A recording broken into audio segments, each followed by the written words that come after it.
Man. Tudo, what's good, man? Appreciate you stopping in, bro. Hope all is well with you and the crew. Who else we got? Vinny, what's good, man? Salute, man. Vinny, good to see you, Vinny. Hope all is well, bro. Wells, what's good with you, Wells? Peace, man. Peace. I got to talk to you too, man, at some point, man. Hope you could tap in maybe a little bit later. But who else we got? Mr. Black, what's good? What's good with you, man? Appreciate you stopping through. Hit that like button, hit that subscribe button for myself and for Big Pat Sports Talk if you haven't already. But that being said, man, lots to get into, man. This Darius Slayton thing, y'all know how I feel about Darius Slayton. Pause, but I mean, I think he's a good player. You know what I mean? Think he's a stand-up G, to be honest with you. And there's a lot of chatter about him possibly getting traded, getting moved or whatever. We're going to get into that. Rumors had it that the Giants were trying to trade up to get Joe Alt in the draft. That they did want Joe Alt, or they was hoping that Joe Alt fell to them at 6. And I want to – what does that mean for Evan Neal? What does that mean for Evan Neal? Are the Giants really sold on Evan Neal at right tackle? I want to discuss that. And, of course, man, shout out to you, Pat, for your video, man. You know, the QB video with the narrative being pushed now about Drew Lock taking over the reins as QB1 going into the season. And I want to get into that a little bit, too, because everybody worries about the quarterback. You know what I mean? And this is a Giants show, so we're going to talk about the quarterback. We're going to give y'all what y'all want, all right? But let's hash a couple things out first, man. Lou, the link is always in the Big Blue Crew chat. I don't know why you and Miz and some of y'all can't go to the chat and just click on the link. I don't know why y'all don't. I don't know. Sometimes that Twitter thing be messing up. It don't send it to – I don't know. Because one time it was like I couldn't see the link. You had to resend the link. I'm going to send it to your personal chat. Because, you know, we talked about not just going to have a bunch of people up on the streams all the time. At least not over here. So, link is in the chat. We'll wait on Lou, man. But, yeah, it's in your personal chat. Go to your chat. Not the Big Blue Crew, but your chat. El Capitan, Rafael, what's good with you, man? Appreciate you coming through, stopping by, man. Thanks for putting the links in the chat, too, though. Appreciate that. But I do want to get into this Darius Slayton contract situation to start things off because that's something that got me a little fired up. If you haven't seen the video I made on that, I did make a video on why I think Darius Slayton should remain a New York Giant. And it goes beyond the contract. Because, see, what Giants fans want to do is they want to pocket watch everybody's money instead of letting the general manager actually manage the money. See, and somebody tweeted this out, and I retweeted it on Twitter. Giants fans went from passionate fans to general managers and capologists. They went from passionate fans that root for the team to general managers and capologists. They want to watch everybody's money. They want everybody to be traded. They think they can get something better for every single player on the team. And they have no passion when it comes to the team. You're rooting for a traitor in Saquon Barkley. You guys defend this cat. But when I come up on here and defend Darius Slayton, or when Pat goes on his channel and defends Daniel Jones, y'all cop an attitude. Makes no sense. Are you a fan? Or are you a general manager? Are you playing? Is this the NFL or is this Madden football where you can make any type of trade you want to make and trade any player and get better players just like that? NFL don't work that way. Sorry. Yeah, they think this is Madden Mutt League, that little league that you pay to get those cards, and everybody's rated a 99 with 99 speed, 99 catch, 99 awareness. Right. It's not like that, bro. And like I said, when you're ready to talk about this Darius Slayton, Yeah, I'm gonna get into that right now. So Darius Slayton on a 2-year, $12 million contract, $6 million a season. And kid wants a little pay raise. And I don't blame him. And I'm gonna tell you why. In 2022, when the Giants were lining up their wide receiver depth chart, Darius Slayton was being pushed off the depth chart by David Sills and Alec Bachman. which Giants fans were cheering about. And Giants, and you are exactly right. Giants fans were cheering and felt like Sills and Bachman could be better than Slayton because Slayton had one drop in a meaningless game in Washington a few years back. That's where all the hate comes from. But it's more to it. Let me elaborate. So anyway, they cash it out. Slayton takes a pay cut, stays on the team, sits on the bench for like 3 or 4 games, and then gets put in the game, gets his normal 750 yards like he does every season. And guess what? We go to the playoffs. Ain't no lunch, too, though. Stop. Not about to get fat for you, sir. So, what happens? All season comes around. Slayton has options. Kid, he played well. What does he do? Takes less money to come back to the Giants. Because he could have got more from the Falcons. And could have got more from the Falcons.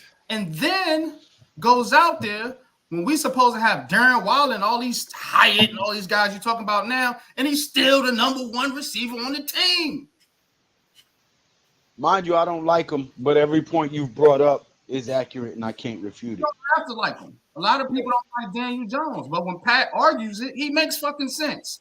And, and that's why you got the response I got. You know what I'm saying? Guy, but he has been the only productive receiver we've had. So why am I gonna sit here and be like, oh, get rid of him? He's been the only consistent receiver we've had. Even with some of the names that we've acquired, he's been our consistent receiver. So while I don't like the guy for a lot of his drops, he's been our most consistent receiver. So I'm not going to get rid of our most reliable weapon. It makes no damn sense. And about those drops, the man had 1 drop last season. I think he was credited for 1 drop. No, so he worked on his game. Yeah. He hasn't complained in the media despite being benched, despite taking pay cuts and getting underpaid. Despite reports coming out that they didn't really like him. He's went out there and played football. Those are the kind of players I fucking respect. You need a player like Slayton on your team, and to add to what you were saying. Go ahead, you got it. Everybody's bashing him. This is the weird thing about the fan base, and it's really only on Twitter, because when we went out there to the draft, we saw what the real fans think. Facts. But now you are hyping him up to bash Daniel Jones. Oh, Slayton could be a 1,000-yard receiver if you didn't have Daniel Jones throwing it to him. And then when he turns around and asks for more money, now he's ass. You see what I'm saying? So you were only... You know why, right? Because he came out and defended Daniel Jones instead of throwing him under the bus. Had he thrown him under the bus, they'd have been like, yeah, they would have loved him. Mm-hmm. You see what I'm saying? But now he's ass again because he's asking for what he's actually worth. Because if you see people like Gabe Davis getting 16 million or 14, 16 million, Alan Lazard getting 14, 15 million. They ain't 1,000-yard receivers. They 700-yard receivers. 700-yard receivers. And so if this man asks for 12 million and they give him 12 million, he's earned that contract. Mm-hmm. And believe it or not, I think he can become a 1,000-yard receiver with Malik Neighbors on the field. Isn't he? Wait a minute. Isn't he already on the 12 million No, 2-year deal? yeah, 2 years, 12 million. 2 years, $12 million. So he's only earning He $6 wants million 12 a year. Gotcha. Yeah, he's only earning half of what the market says he should be getting. That's a fact. He's only earning half. This man is taking. He took a 50% pay cut. Now he's saying, "All right, pay me what I'm worth. I showed you I'm reliable. And that's I showed all. you I'm dependable." The man could have got, I believe, between 8 and 9 million from the Falcons, but stayed here to take 6 million with the Giants because he loves this team. There's no other reason why he would be with the Giants right now if he didn't love this team. He got benched. People were cheering for David Seals and Alex Bachman over him. Right. And believe it or not, David Seals was higher on the depth chart than he was the first year. I remember Jeffy being all excited about David Seals. The fifth. That's why I started calling him the preseason Hulk Hogan. Right. Yeah. So I was behind David Seals, who's no longer in the league. I was behind Tony, who's no longer on the team, on his way out the league. I was behind Richie James, who went over there to Kansas City and became a ghost. I was behind David Johnson, or whatever that dude's name is, Johnson, whatever his name was. Yeah, Marcus Johnson. Marcus Johnson. I was behind Kenny Galladay. I'm glad you said the word ghost. Sorry, side note. But go ahead and mark it in your notebooks now. A whole month and 2 weeks before the fight, Frank the Ghost Martin is fighting Tank Davis June 15th. Giving you my prediction a month and a half early. And I'm going to break it down for you. Frank Martin punches from a very wide stance. He keeps his legs too far apart, which make it hard for you to move away when a counter puncher pulls and counters.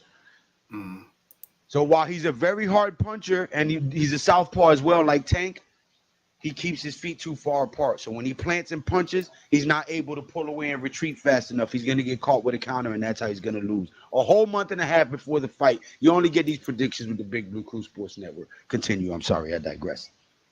Nah, you good. But yeah, go ahead. Here's Coach. Coach. What's going on, Coach? Oh, man, Ed and Eddie. Yeah, how y'all doing, man? What's going on, Coach? Good, Hope all good. is well. Yeah. So for a guy to go through all that and still take less money to come play for you, for a coach and a GM that did not believe in me in the beginning at all, and everybody was trashing him. The only two people that stepped up for him is the two. Though, that's not correct. Dexter Lawrence's offside penalty cost the Giants that game. That is a false statement. I love you, bro, but that's incorrect. Because if they didn't say Dexter Lawrence was offsides, they missed that field goal. We still won. That wasn't even a real offside. That was a bullshit call, if I recall. Yeah, it was a bullshit call, but still it got called. So that game wasn't technically on Slayton. But that technically wasn't even an offside call. That was some humbug. And then the offense could have closed the game out after the Bradbury interception. So you can't put all that on Slayton. But Slayton didn't play with Eli. He only played that. He played that one season where Eli. It was only a couple games. Yeah, it wasn't the whole season. Two games before Eli got benched. Yeah. And then Darius Slayton went off his rookie season just like Daniel Jones, and they got rid of the whole freaking game plan by firing Pat Sherman and didn't let those guys develop. That harmed them too. But all in all, he's been the most consistent receiver. That's right. Yeah. All in all, Slayton's been our most consistent receiver. No matter what all the BS this franchise went through, he's been probably the only consistent thing that you can say throughout this tenure as a Giant. Because even Andrew Thomas and them were struggling in the very beginning, and people were worried about them. Dexter Lawrence struggled until his third to fourth year, and then he went nuclear. Did you guys know that Shermer wanted Dable as his offensive coordinator? Yes, and they gave Joe Judge wanted Shermer as well, but he couldn't get him. Oh, so I like to that shit would have been phenomenal. See, when I make statements here, I give you guys facts. You know what I'm saying? I give you guys facts, and I show No, he you is no what I'm Odell, talking but about. Neighbors may be. Mr. Dunbar, go ahead. I'm sorry. Neighbors, yeah, Neighbors is gonna be Neighbors, man. But I feel you on that, man. Pause. But look, check it out. So this is AAV for wide receivers and coming into this season. You see the deals. NYC pulling up the damn logistics. Okay, Kenny. Nah, this is what we do, man, because people like to talk out of the side of they, without even showing you nothing. They just yeah, the side mouth. That damn me dying yesterday. But if we scrolling all the way down, you can see where Darius Slayton is number 40, $6 million, 2-year, $12 million contract. He is in the range of rookie receivers. Chris Olave, Juwan Jennings, DJ Chark, Garrett Wilson, Raymond, this cat, Jake, Rashad Bateman, Kendrick Bourne. I mean, let's go. Let's do this. Let's go through the list. You can take the rookies off because there's nothing you can do about that. But you mean to tell me? Hold on, go back down. So you mean to tell me that he's only 1.7 million more than Juwan Jennings? That's a lie. Khalif Raymond, he's in the same range as Khalif Raymond. He's only making 800,000 more than Khalif Raymond. He's making 500,000 less than Kendrick Bourne. He's making $1 million less than Marquise Brown. What has he done? He hasn't done anything. Nope. Robert Woods, he's not better than Robert Woods. Go up. Adam Thielen doing the same thing Alan Thielen did in his best year. Juju Smith-Schuster. Come on, man. Mike Williams become null and void. Yeah, Mike Williams can't even stay healthy. Tyler Boyd is actually underpaid. Jacoby Myers, I think he does the same thing Jacoby Myers does. Now we get into the receivers. Alan Lazard, he deserves way more than Alan Lazard. Hopkins is on last year of his deal. Daryl Mooney does the same thing Daryl Mooney does out there in Chicago, actually a little bit more. Gabe Davis, same thing, $13 million. Tyler Lockett, end of his deal. Cortland Sutton, I think Cortland Sutton's a little bit better. Jerry freaking Judy, who's never had a 1,000-yard season in his career, is making 17.5. Christian Kirk, last year of his deal. Deontay Johnson is a dog. He just can't score touchdowns. Brandon Cooks, last year of his deal. Chris Godwin, he does a lot. Amari Cooper. Now you start to get into the level to where no, there's no way we pay you that much. But between the $11 and $14 million range, that's where it deserves to be. Not at $6 million. Right here with Gabe Davis, Darnell Mooney, Alan Lazard, these cats. Yeah, Jacoby Myers. He deserves somewhere around in that range. I say put him right at $12 million. And if his agent is good enough, he could get him to 13 with Gabriel Davis and Darren Mooney. And he's still young, so it's not like he's 26 years old. So if you give him a 3-year deal, I mean, you know what I'm saying? He carries you till he's 29, almost 30. At which point, now you want to start to get younger at the position. And that's another thing Giants fans kill me with. We got to have a whole roster of coach. Oh, what happened? Coach was there, but we gotta have a whole 53-man roster of cats on rookie contracts. Can't nobody get no bread after that rookie deal because y'all pocket watching. You're facts though. Nobody on the team like that.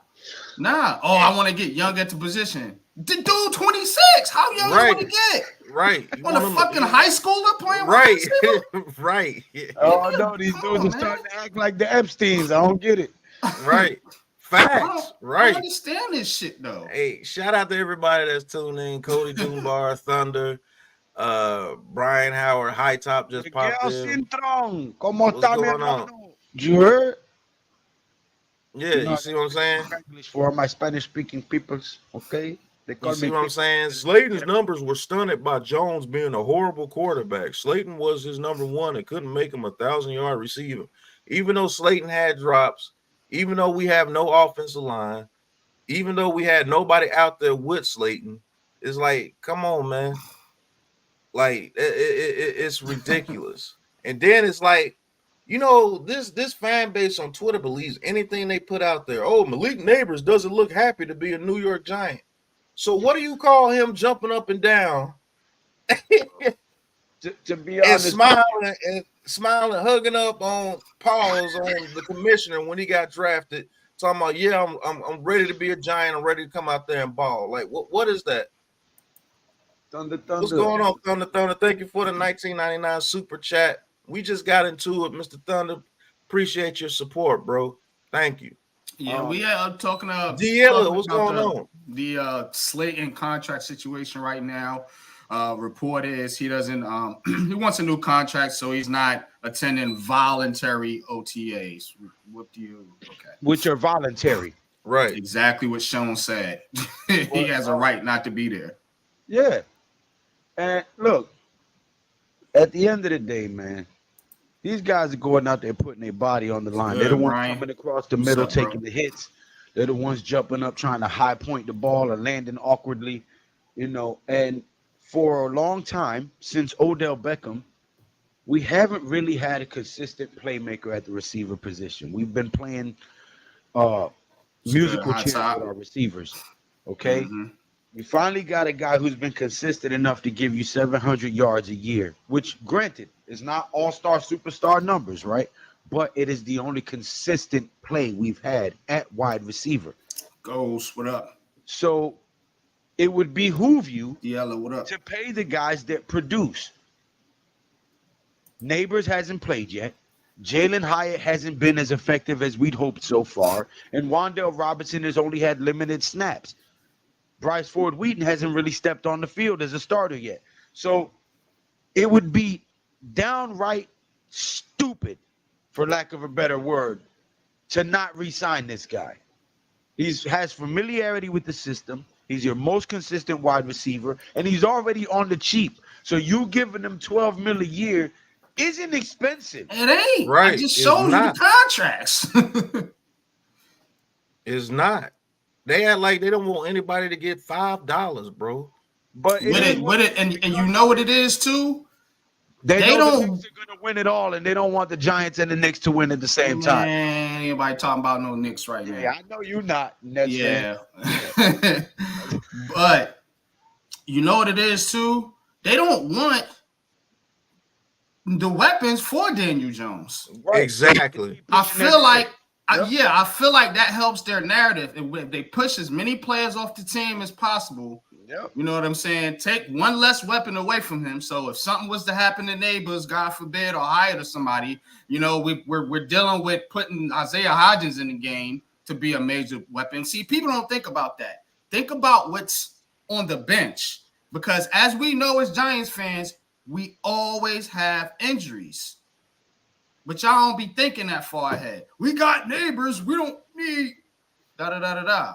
But if something was to happen to Neighbors and you trade Slayton, guess who becomes your wide receiver one? Jalen Hyatt. Right. That ain't going to work right now, sir. It ain't. Promise you that ain't going to work. Jalen Hyatt. And see, y'all don't even talk. Y'all don't talk football. Jalen Hyatt was always open, fam. That's what they say. He's going to be a great number two. With the addition of Malik Neighbors, Jalen Hyatt is going to be a great number two. Wan'Dale Robinson is going to turn out to be a phenomenal slot receiver because they're going to have to respect Hyatt and Neighbors. All right, Coach. Just tap in when you get ready. We'll be on here for a while.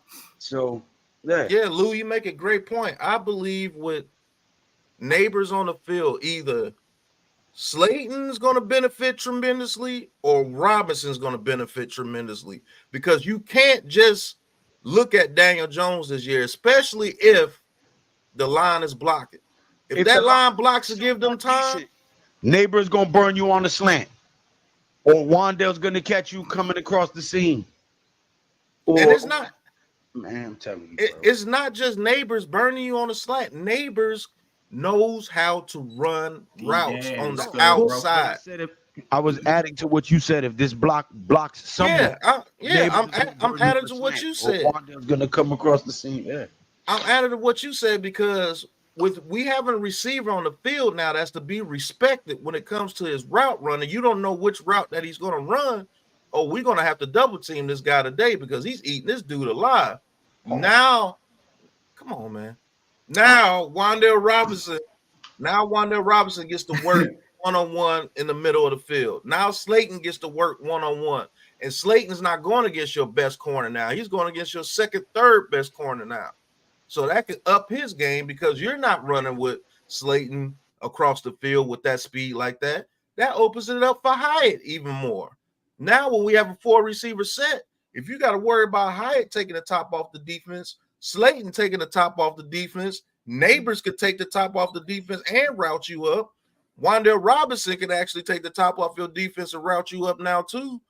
And we got Theo Johnson. If we want to really put the tight end and run a 5 wide, have a tight end in line, now we could get you a mismatches as long as that offensive line can block 4 people rushing, and you have to send blitzes now to get to us, to get to the quarterback. Now the hot route with Malik Neighbors is deadly because you don't know what he finna do.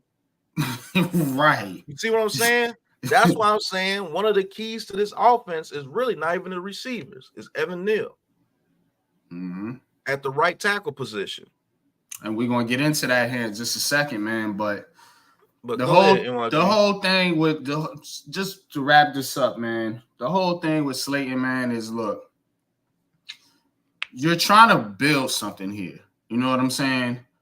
Like, look at the Bengals. Look at the Eagles. Like, these teams have multiple weapons, multiple cats. So if Slayton can get 1,000, or if Hyatt becomes that number 2 receiver, you know, or if it's just Robinson just killing you in the middle of the field, however it goes, it messes together as one, man. It's a unit, like the offensive line. Got your wide receiver core unit, your offensive line. They're units. They work off each other. So when you're talking about just trading away a productive NFL caliber receiver because you want to save a couple $1 million to pay who, I don't know. Man, it's not even about saving a couple $1 million. You said it right. They don't want him here because they fear if he's here, Neighbors here, and Daniel Jones has some success. Yeah, we might look like an actual clown. Which you are already an actual clown because the quarterback doesn't make everything happen. But if Daniel Jones has a successful season, then what? Now you're stuck with him for more years and more torture. Right. So, and then if he messes around and wins something, oh my goodness, how foolish do you look then? Because if this offensive line blocks, they're gonna look real foolish this year. I'm telling you, this offensive line blocks. I think that dude's gonna have a good season, bro. And watch how the media switches it up. Watch how they do it. I was off last year with my 11-6 because I went through a divorce and my compass was discombobulated. We ended up going 6-11. I'm not off this year, bro. I'm back on my bullshit. 11-6. Let's go. The Giants gonna stomp the shit out of everybody. Neighbors is gonna make a statement. Daniel Jones is gonna emerge as one of the best quarterbacks, top 10 in the NFL this year, hands down. And everybody's gonna have to eat crow. Now y'all can take that shit to the bank and cash it now in May. And then everybody, Daniel Jones has played how many years and he sucked? How many years has he had an offensive line ranked higher than 28? None. How many years has he had a number 1 receiver? None. All the other quarterbacks that you root for that say that's real good, guess what they got? Offensive lines and receivers. I'm telling you, I don't think a quarterback needs to be a top 10 quarterback for your team to win. Just look at your division. Who is in the NFC East is this world beater quarterback that we got to beat every single. It starts in your division. Yeah, you can look at the NFL as a whole, but you got to get past the teams in your division. Facts. And when you building your team, you building your team to compete not only with the other teams, but more specifically with the teams in your division. Why you think the Giants are building up these lines? Because that's where you get your ass kicked every day. Every single game, you get your butt whooped in the trenches. It ain't about a quarterback. It ain't Dak Prescott lighting you up for 400-500 yards all the damn time. It ain't what's his name over there, Jalen Hurts lighting you up like that. If if he can Whoever stay, Washington got. if he can stay without the injuries, I believe that statement, Ghost Dog. He said, Oh, "Stamp it Neighbors. now. Neighbors gonna be better than OBJ ever was for us. If Yeah, he all he cannot needs is get longevity. injured, I believe he can." Yeah. Now, I'll be honest with you, he might bring just as much as electricity as OBJ did at one point in time. I think he has that type of talent. But all he really needs is longevity, and he'll be better. Yep. That's just a fact. Right. Yeah. And you want more. And okay, this thing with Neighbors too, not wanting to be here and all this and all that. Look, and Neighbors Jones can't Neighbors won't produce because of Jones. All right. Because when y'all say stuff, I go and I research because I don't go off ESPN. So, and when I'm looking at it, these are the wide receivers drafted last year in 2023. Jackson Smith-Njigba, success. Pretty good player. What did he have? 628 yards, 4 touchdowns. Not too bad. Zay Flowers, 77 receptions, 858 yards. And then it was Jordan Addison, 70 receptions, 911 yards. Now, Quentin Johnson, he didn't do well, yada, yada, yada. And he played with the best quarterback, one of the best quarterbacks in the league, and Justin Herbert. He's elite. And he couldn't get it done. Right. So let's look at 2022. This is the year we had Drake London, Garrett Wilson, Chris Olave, Jameson Williams, who was hurt that year, Jahan Dotson, who played pretty well for Washington, and Traylon Burks. He didn't do much, but that was that class. Now in 2021, the so-called quarterback year, right? You had Jamar Chase, Jalen Waddle, Devontae Smith, and of course, the Giants dumbasses took Kadarius Toney. But my point being is, wide receivers come in since the past few seasons, because y'all don't never want to go back past like 5 seasons. So I'm giving you current stats. The past few seasons, wide receivers have come in and made an immediate impact. Whoever was playing quarterback for their team. And I just listed the names. Let me answer Diallo real quick. He says, yeah, but Pat, that didn't have anything to do with Herbert. That man Quentin is some trash. No ifs, ands, or buts about it. But I was told quarterbacks make receivers. I was told that I was told that the quarterback makes everybody better, that he makes the receiver better. And I'm called delusional when I say if that receiver can't run routes or can't catch, guess what happens? I don't care who the quarterback is, it's incomplete. You see what I'm saying? You just proved me right by saying that. You just proved me right by saying that. I don't care who the quarterback is. What's good, Zion? He cannot make a receiver run better routes or catch the ball better. He can't. You just proved me right by saying that. So Quentin Johnson is not it. How you tired of players complaining about their money? If you was out there getting banged up and injured, you want to be compensated for your fucking money. Right. You said just what I was about to say. If you complaining about your 9 to 5, nigga, and you not out there getting hit by 200-pound dudes running at full steam, throwing their body at you. Pause. 7 injuries. Show me the 7 injuries, because Darius Slayton has been one of the most healthiest players on his team. And he's been our most productive wide receiver in the shitstorm for the past 2 years. They don't respect that though. Only thing they respect is a fucking quarterback. That's all they respect, a quarterback. And listen, and now Diego says, no, I knew you were going that direction. He couldn't get open, man. I'm not even talking about the Jones situation. I'm just saying that man is shit. And that's what I'm telling you.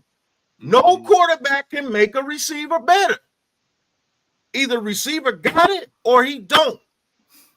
Do you agree that Justin Herbert's a good quarterback? Like everybody says, he's one of the best quarterbacks in the league.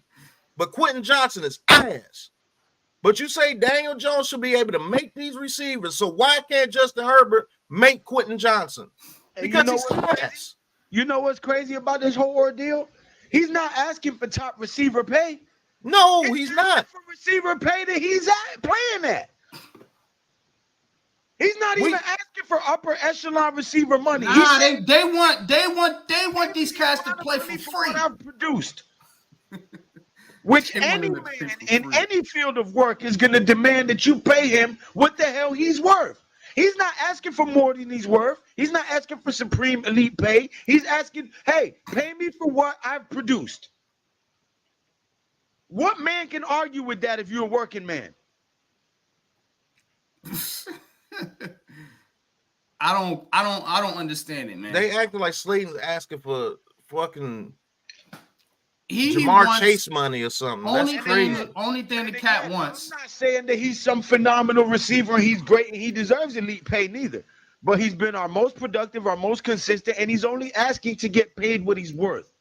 What is the argument? If you don't like it, don't sign. Hey, listen, bro. Like, come on, man. That's ridiculous, bro. Because they want to run the team the way they want to run the team. Yeah. These are the same cats that wanted us to trade all of our draft picks to go get Drake May. Drake? You know what I'm saying? If it was Drake May, so if Drake May was on the team, you wouldn't have a problem paying Slayton.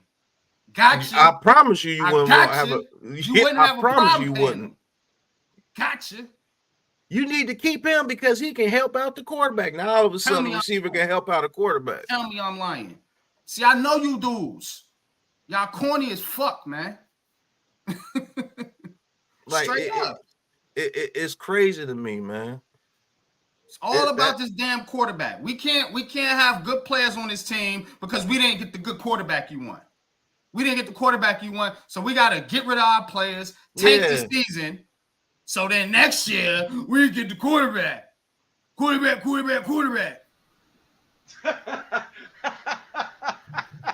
That's all they worried about, bro. That's how they sound. I talk about Slayton, the wide receiver. Guess what gets the word up? The quarterback. You talk about the running back. Guess what? The quarterback. You talk about the fucking O-line coach. Guess whose fault it is? The quarterback. Nah, listen, they haven't learned how to sprinkle anything yet. You know what I'm saying? They don't know how to sprinkle in no conversation. They don't know how to sprinkle in no pimping. Get fired they don't know up how to about sprinkle this in shit. no thinking. They don't know how to sprinkle in no articulation. That's why they ain't copulating. You know what I'm saying? It's that I respect loyalty, man. Like I respect dudes that come to work and do their job. Oh, the hell, Coach be on. Played out on the motherfucker. Right. Just, Coach like he did this with a switchblade. he took it back on their ass. No, I'm sorry. I'm just in that spectrum right now. I'm just. Well, hold up for 1 second, Coach. Hold up. Give me 1 second of your time, sir, please. Go ahead. How about them motherfucking Knicks, though, Coach? Man, I'm about to put you in the gulag. Hey, they got a shot, bro. I think it's gonna be Knicks Timberwolves in the finals, bro, and I think that's gonna be one hell of a final. That'd be crazy. What's crazy though? That would be Game crazy. 6. That Game 6 that they won was on my uncle's birthday, bro. My uncle was a diehard Knicks fan. He'd been sad and depressed for years. He passed away in 2018 of lung cancer. Sorry. But they won that Game 6 game on his birthday, bro. That shit was special to me. I think they taking the whole thing. They gotta get if they get past Boston. I think they're gonna kill Indiana. But they get past Boston, and I think Minnesota. That Indiana team is it's a dangerous matchup. Look. Dangerous matchup, man. When it comes to Indiana, Indiana, New York, it's a matter of who controls the tempo, plain and simple. Yep. That's all it boils down to. Absolutely. Is it They going want to be high pace. The Knicks want to slow it down.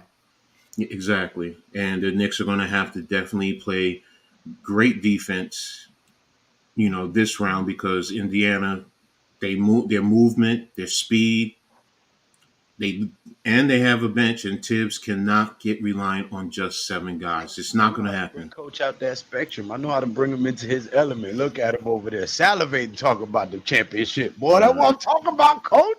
I'm not talking about championship right now. It's overdue. I'm only focused on game 1. That's it. Tomorrow. That's it. Coach. It is overdue. When is the game? First game tomorrow. Monday, yeah. Monday, yeah, okay, New York cool. Knicks are going through the same drought. I got something. I got something. I'm gonna drop a video. I'm gonna drop on the Knicks, so y'all watch out for that. Who the hell? Where? Tendonitis. What? Is it tendonitis? You keep squeezing and looking at your hand. No, my body has neuropathy, bad neuropathy. Oh. And spinal stenosis and. What's good, crypto? Look, I don't want to get into this. We not here about me. I'm sorry. Your mouth. I got you. I got you, Lou. Thank you.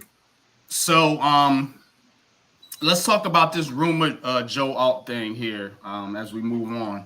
So, rumor had it that that the Giants were trying to get Minnesota to trade up with the Chargers so that Joe Alt would fall to them at 6.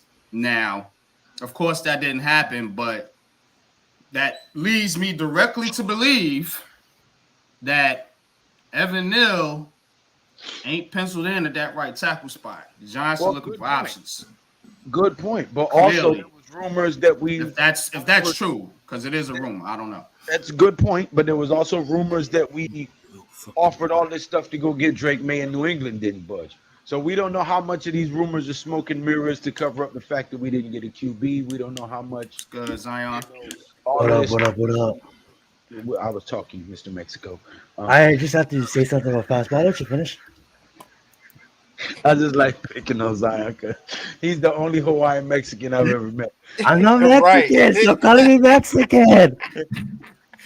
But I'll say this: the only way that Joe Alt rumor is true is if Evan Neal is moved to guard immediately. That's the only way that rumor could have been true. Hey, I would agree with that. You heard it here first. Guard, then that rumor is true. Facts. Because I've been the one pushing that narrative. Yes, I have. I will admit that.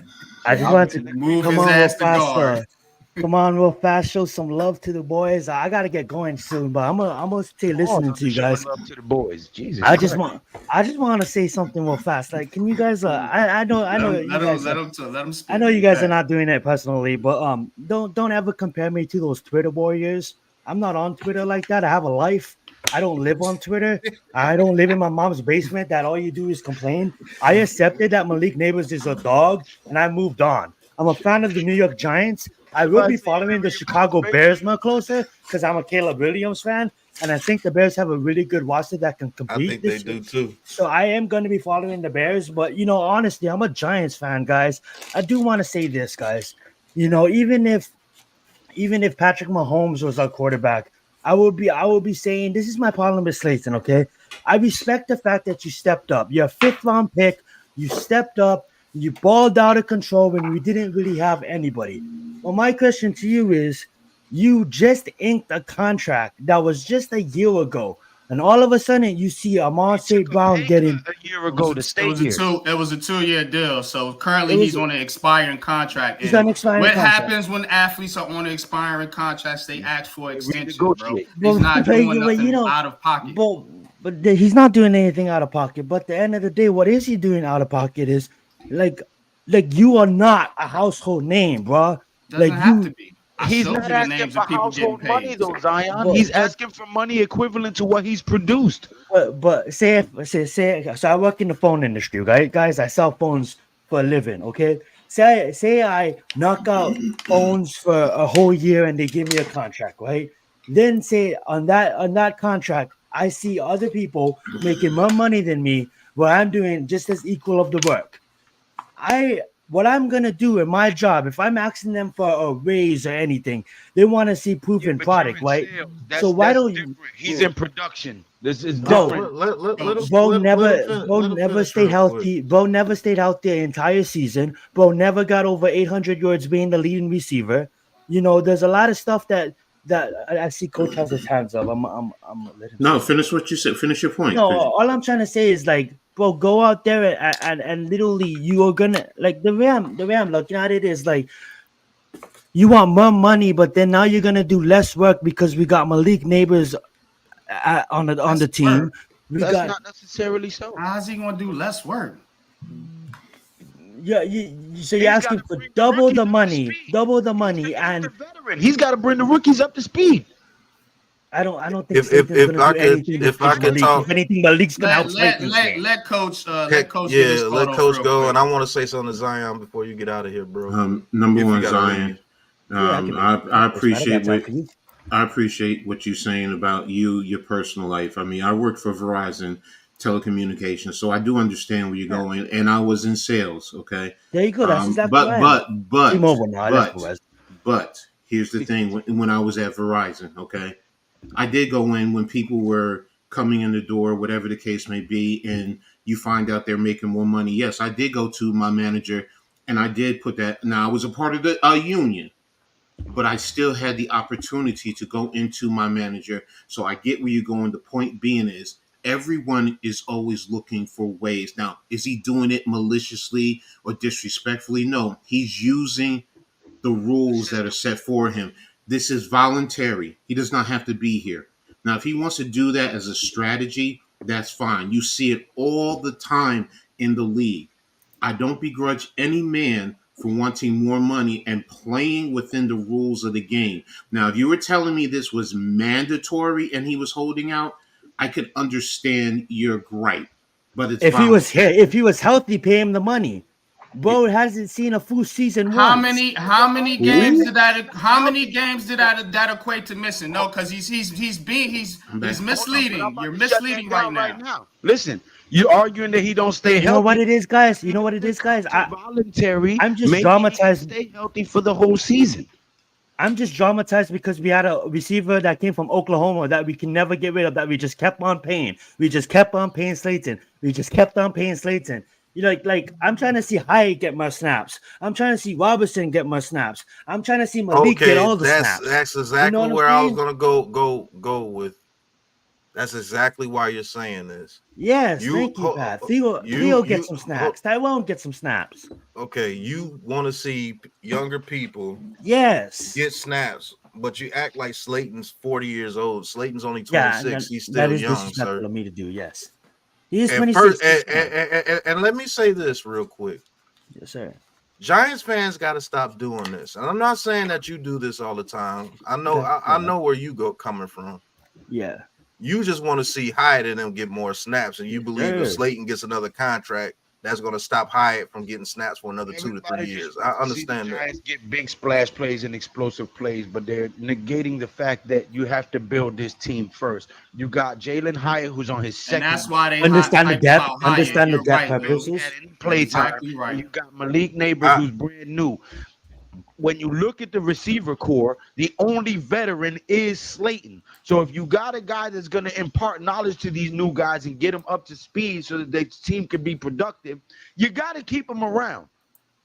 He might not be the greatest receiver in the league, but he's your only veteran in that locker room at that position. But that's the thing, Lou. He's on contract. He has to play no matter what. You're on contract, bro. Your pen is in ink.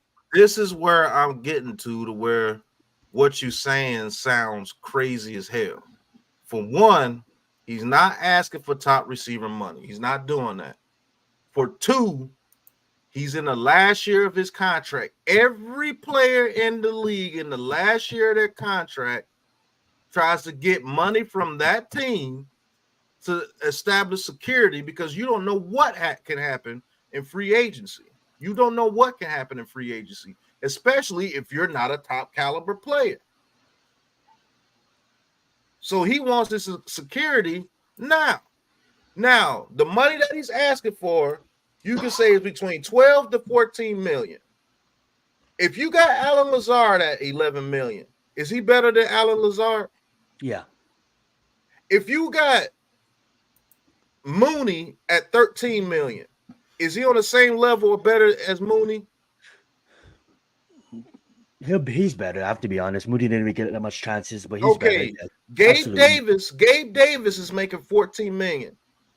besides one season, have those guys been damn near identical of what they do as far as production? I'll take Gabe Davis, but yes, I can say that Slayton Gabe has been. Davis hasn't even had a 1,000-yard season. But Dave Davis Their numbers are eerily He's similar. playing with Diggs and Josh Allen. Right. Yeah, I mean, like, right. That's yeah, the argument y'all give pretty me. similar. So I mean, like Jerry Judy's someone that I would say. yeah, Jerry Yeah, Judy is someone making that is 17 questionable. point. Jerry Judy's making $17.5 million a year, and he's putting up similar numbers to Jerry Judy. And he's So asking that man has the absolute right to come to his organization on my last year of my contract after taking 2 pay cuts to play for you. Thank you. After not you believing in me in the beginning, putting me behind the preseason Hulk Hogan and David Seals and Alec Baldwin, Marcus Johnson, and every year that I've been here and you didn't want me, I've turned out to be your best option at receiver, and it's not even close.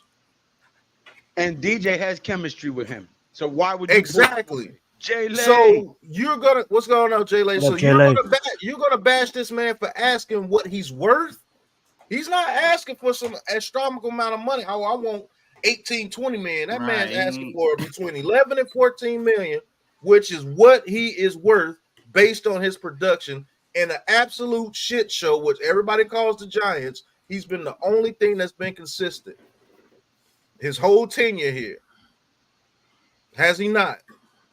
Yeah, I mean, like besides several injuries here and there, like as you guys see on the screen, he's been our most dominant receiver. Can somebody look up how many games Slayton has missed in his career? Not many. For the In Giants? season 1, he played 14 games. In season 2, he played 16 games. In season Remember, some 3, of those games 13 he games, wasn't a starter. started 5. He didn't get. All right. In 2019, played 14, started 9. 2020 played 16, started 15. 2021 played 13, started 5. 2022 played 16, started 11. 2023 played 17, started 13. So it he's is only consistent. missed way better than Sterling Shepard. I'll tell you that much. Yeah. Right, So he's exactly. only missed games due to him. That's not why I was being like, a you starter. bringing Yeah. up injuries. That's the last thing to argue. He's only with. missed games due to not being a starter.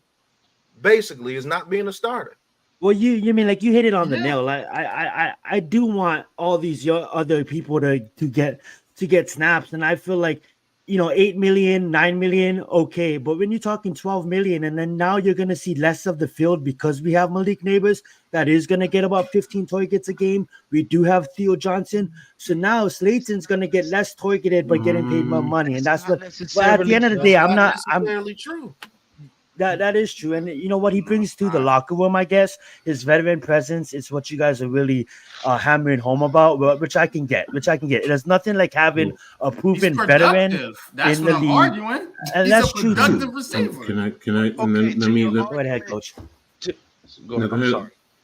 To your argument about him getting less snaps because the guys getting less snaps because of him being on the field, I would argue since he's the only veteran, they might choose to bracket him because he's a speedster, which will open up opportunities for a Neighbors or a Wandale or a Hyatt. Could be, yeah. Zion, Yes, sir. do you trust this coaching staff? Yeah, kind of. It's either yes or no. It's not kind of. It's either yes or no. I mean, like I wish they would have tackled at least one more offensive lineman in the draft. No. I said the coaching staff, not the talent. Yeah, I think we did a really good job. Okay. Yeah, I do. I can trust. Okay. Yes. So the reason why I said that is because of what you're saying. The coaches understand the talent that they have, and they know how to utilize and get the players on the field and work in conjunction with each other. So plain and simple, if Slayton is out there, Hyde is out there, Neighbors is out there, how many 3 wide receiver sets are you going to throw out there in different variations? So the coaching staff is tasked with taking all the talent, all the receivers that they have, developing them and utilizing them and maximizing their talent when they're out there on the field. Plain and simple. Whether they get less snaps or more snaps, I don't care about that. When you go out there, do you produce? And what do you do within the scheme of the offense? What are the coaches calling some receivers are going to be decoys, plain and simple, to open up things for other guys. So Diella says, to your point, Slayton put up 321 yards in his last 4 games. He averaged around 6 targets a game. If the Giants plan on passing the ball more this year, which every indication. All right, so Tony put up 162 and a half. Where's Kadarius Tony at? I mean, like, I'm not talking about Kadarius Tony. Let me finish. You're talking about opportunities, which you're talking about targets. So but I'm talking about a whole season here. What has he done for a whole season, guys? A whole season. That's what I'm talking about. Production for a whole season. You're talking about, but what you're arguing is since we have all these. Let me hold on, because I can't get my thought when people keep talking. What you're arguing is that because of Hyatt, because of Neighbors, and all these other players, that Slayton, basically the targets ain't gonna be there. That's what you were saying earlier. And so if he got 321 yards and only averaged 6 targets a game, if he gets 4 targets a game, that's still production. You're not going to take away those targets. The thing that you're not getting, sir, is you can actually have more production with less targets. Because what if Neighbors is opening up the field and he was averaging 11.2 last year, but he's averaging 18.9 this year because the field is more wide open. Facts. I know. What I'm saying? So he can get less targets and actually more production. No, I absolutely. Dakota Jets fan, what's up? Absolutely I love what you guys are saying, and this is my last thing I'll say on it. And honestly, we pay Slayton regardless. I'm gonna still walk the Giants. We'll go 0-16. I'm gonna still walk the Giants. That's not gonna happen. But I'm just saying, I'm a fan of the team. You know what I'm saying? Here's the thing. I look at it. The gulag for saying 0-16. Jesus Christ! You are like everybody wants to talk about how he was our number 1 receiver, right? And like, bro, if you had the opportunity to become our number 1 target, our number 1 receiver, bro, if there was just one season that you surpassed 1,000 yards, I would not say nothing. My mouth will be zipped. But you had the opportunity to lead this team in receiving. You were the number 1 target, and not once you didn't even eclipse 800 yards. And I know stats can lie. I understand that. But what I'm trying to say is you had other receivers in other situations that put up better numbers than Slayton in not his entire career. But and it's not even about that, bro. You're acting like he's asking for a boatload of money. He's asking for the money that he's worth because other guys who put up similar stats are getting that type of money. Jerry Jeudy, 2020, 856 yards. But 2021, 467 yards. Jerry Jeudy was on a rookie contract as a first-round pick. Jerry Jeudy was what? Where did Jerry Jeudy come into this draft? Jerry Jeudy was drafted. He just finished his rookie contract as a first-round pick. He was a first-round pick, and our 5th-round pick is producing similar stats. Because he was the only receiver that got all the targets and still couldn't eclipse 1,000 yards, guys. He didn't get all the targets, bro. What are you talking about? Listen to what I'm saying to you, bro. You would have a valid point if the man was asking for top receiver money. He's not asking for top receiver money. He's asking for what he's worth, which is between so we pay him $12 million. And what do you guys want to see production-wise out of Slayton this next season? The same thing that he's doing. He won't get the same thing. Why won't he? Well, I say he gets more if Neighbors is on the field. How do you think Juju Smith-Schuster became a name? He was playing alongside Antonio Brown, and he was going 599 yards. He was playing aside Antonio Brown and was going off. When he became the number 1 receiver, guess what happened to his career? I don't know, guys. I just see Hyatt having a bigger role, and I just see Robinson having a bigger role this season. Go ahead. Okay, I just said that earlier. One of them is going to go up because Neighbors is on the field. Go ahead, coach. And why are we just crowning Hyatt like he's just going to come in and be wide receiver 2? I know that I get the projection, but see, this is where we get in trouble as Giants fans. Just penciling people in, killing our depth, becomes good. Killing our depth and penciling these young players in because we to push everybody that's over 26 off the team. Yeah, and expecting these young players to come in and produce. But that's the thing. I'm not trying to get rid of him. He's on like contract. He has 1 more year. if they said You we are- get ready to release Yeah. Slayton, you'd be You don't happy wanna as a pay him. tick. Go ahead, coach. Go ahead, coach. Because Go fast before you go, coach. All you guys in the comment, you guys can judge me no matter what. Yeah, like at the end of the day, everybody laughed at me when I picked some NBA MMA guys and they win, right? Everybody laughs at me. You know what? Nobody's You can laughing laugh at at me you. at the end of the season. At Tommy, at Rico. go ahead, coach. Zion, I'm gonna do it this way. I'm gonna take it away from the football field, and you're in telecommunications, okay? And you're in sales, and your company hires some known commodity, some known name. They come in there, and that commodity now brings in other customers who, you know what? They hear the name and they want to go to your store because that person is there. And now you have opportunities, now more opportunities to now have more opportunities to sell. And you're producing. And that's all it is. If you want to compare neighbors, bringing in neighbors, now Slayton is going to have more opportunities. Hyatt is. That's what the coaching staff is thinking. We're going to now have more opportunities for everyone to eat. It's not taking food off of everyone's plate. It's now creating more opportunities because now on the other side, if the offensive line blocks, as we all It's a hope, problem. it's now forcing defenses. How do you defend the weapons that we have? Whether you want to say they're marginal or not, that's what Neighbors does. Now he elevates because now it's sometimes going to force the defense to put multiple eyes on him, which now creates one-on-one opportunities where if you're going 4 wide receivers at times, Neighbors, Slayton, Hyatt, Wan'Dale Robinson, how does the defense defend that, especially if the offensive line is blocking? So that's where sometimes, and I get where some Giants fans are coming from. I get the emotional aspect. But if you take a step back and you look at it and you strip everything down and you say, if everyone does their job, I get it, but if everyone does their job, what type of production do you think this offense can do? And if Slayton is helping and catching and getting more targets, then that shifts the defense, but now that opens up Neighbors, which now can create more opportunities for targets for him. It's just so much more that you can do. I respect that. I respect that 100%, and I understand. And I don't want to sit up here and look like an idiot, guys. I understand what Slayton brings to this team.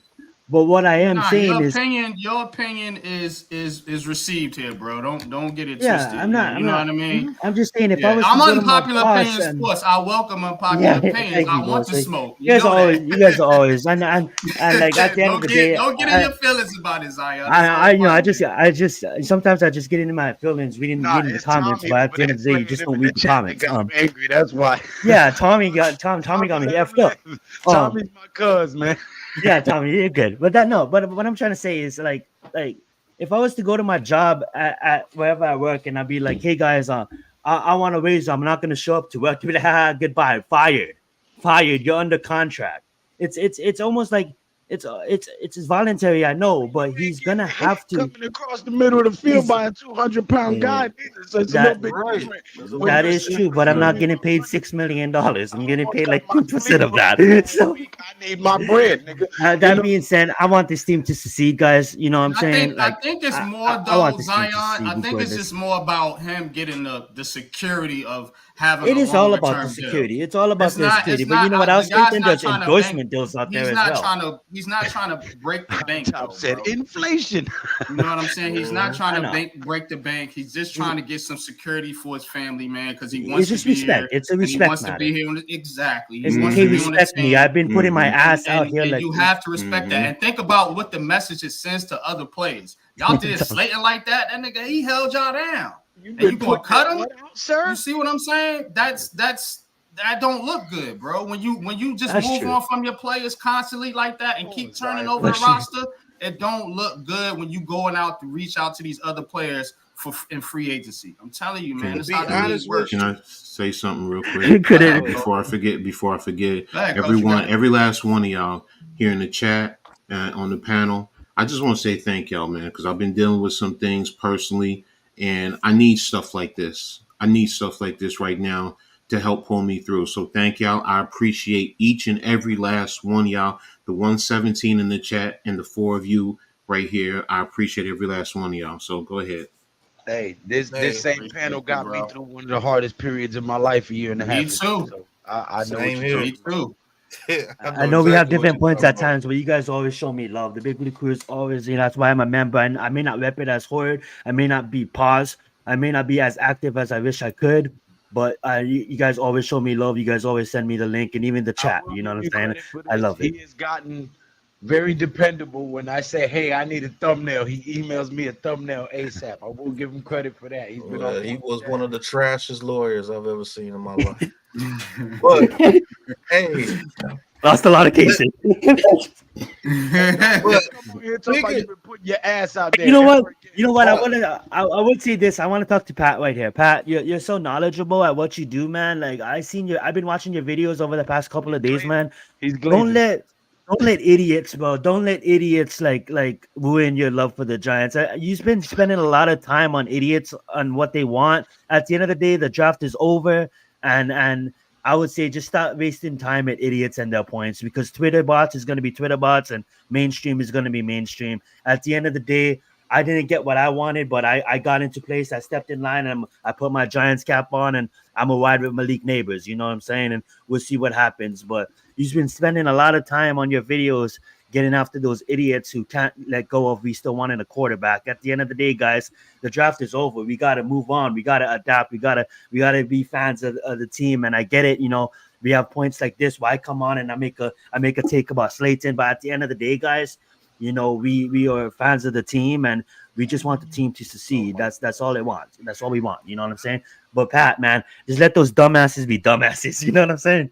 Wasting a that's lot what of I time. that's what I do best, sir. I let them be jackasses. I let them know they're jackasses. But But get into the uh, Joe Alt thing, man. Because this is um, interesting, I gotta man. get going About though, with guys. Evan I'll be Neal. watching though. all All right, right, Zion, Zion, have a good man. one, bro. Peace, bro, man. Good job, guys. Appreciate you tapping in, man. Joining the show.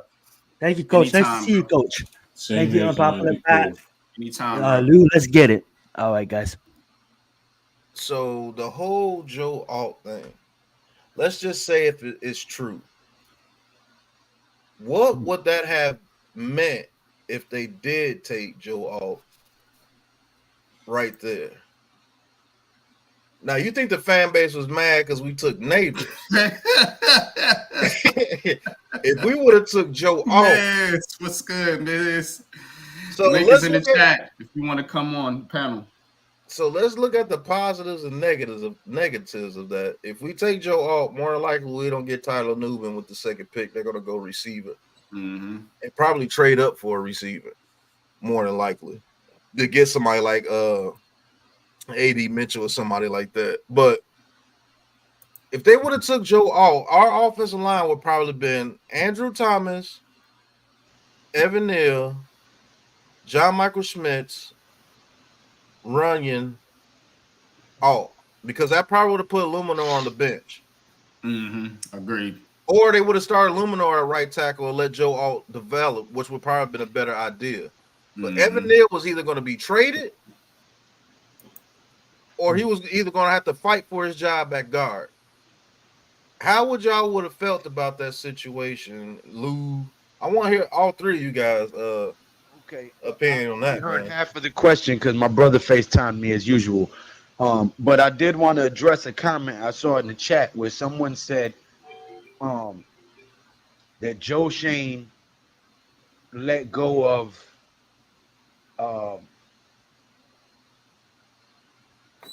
this guy and he went and became a Pro Bowler, and now he got rid of X and we got Andrew Phillips or whatever. And I'm like,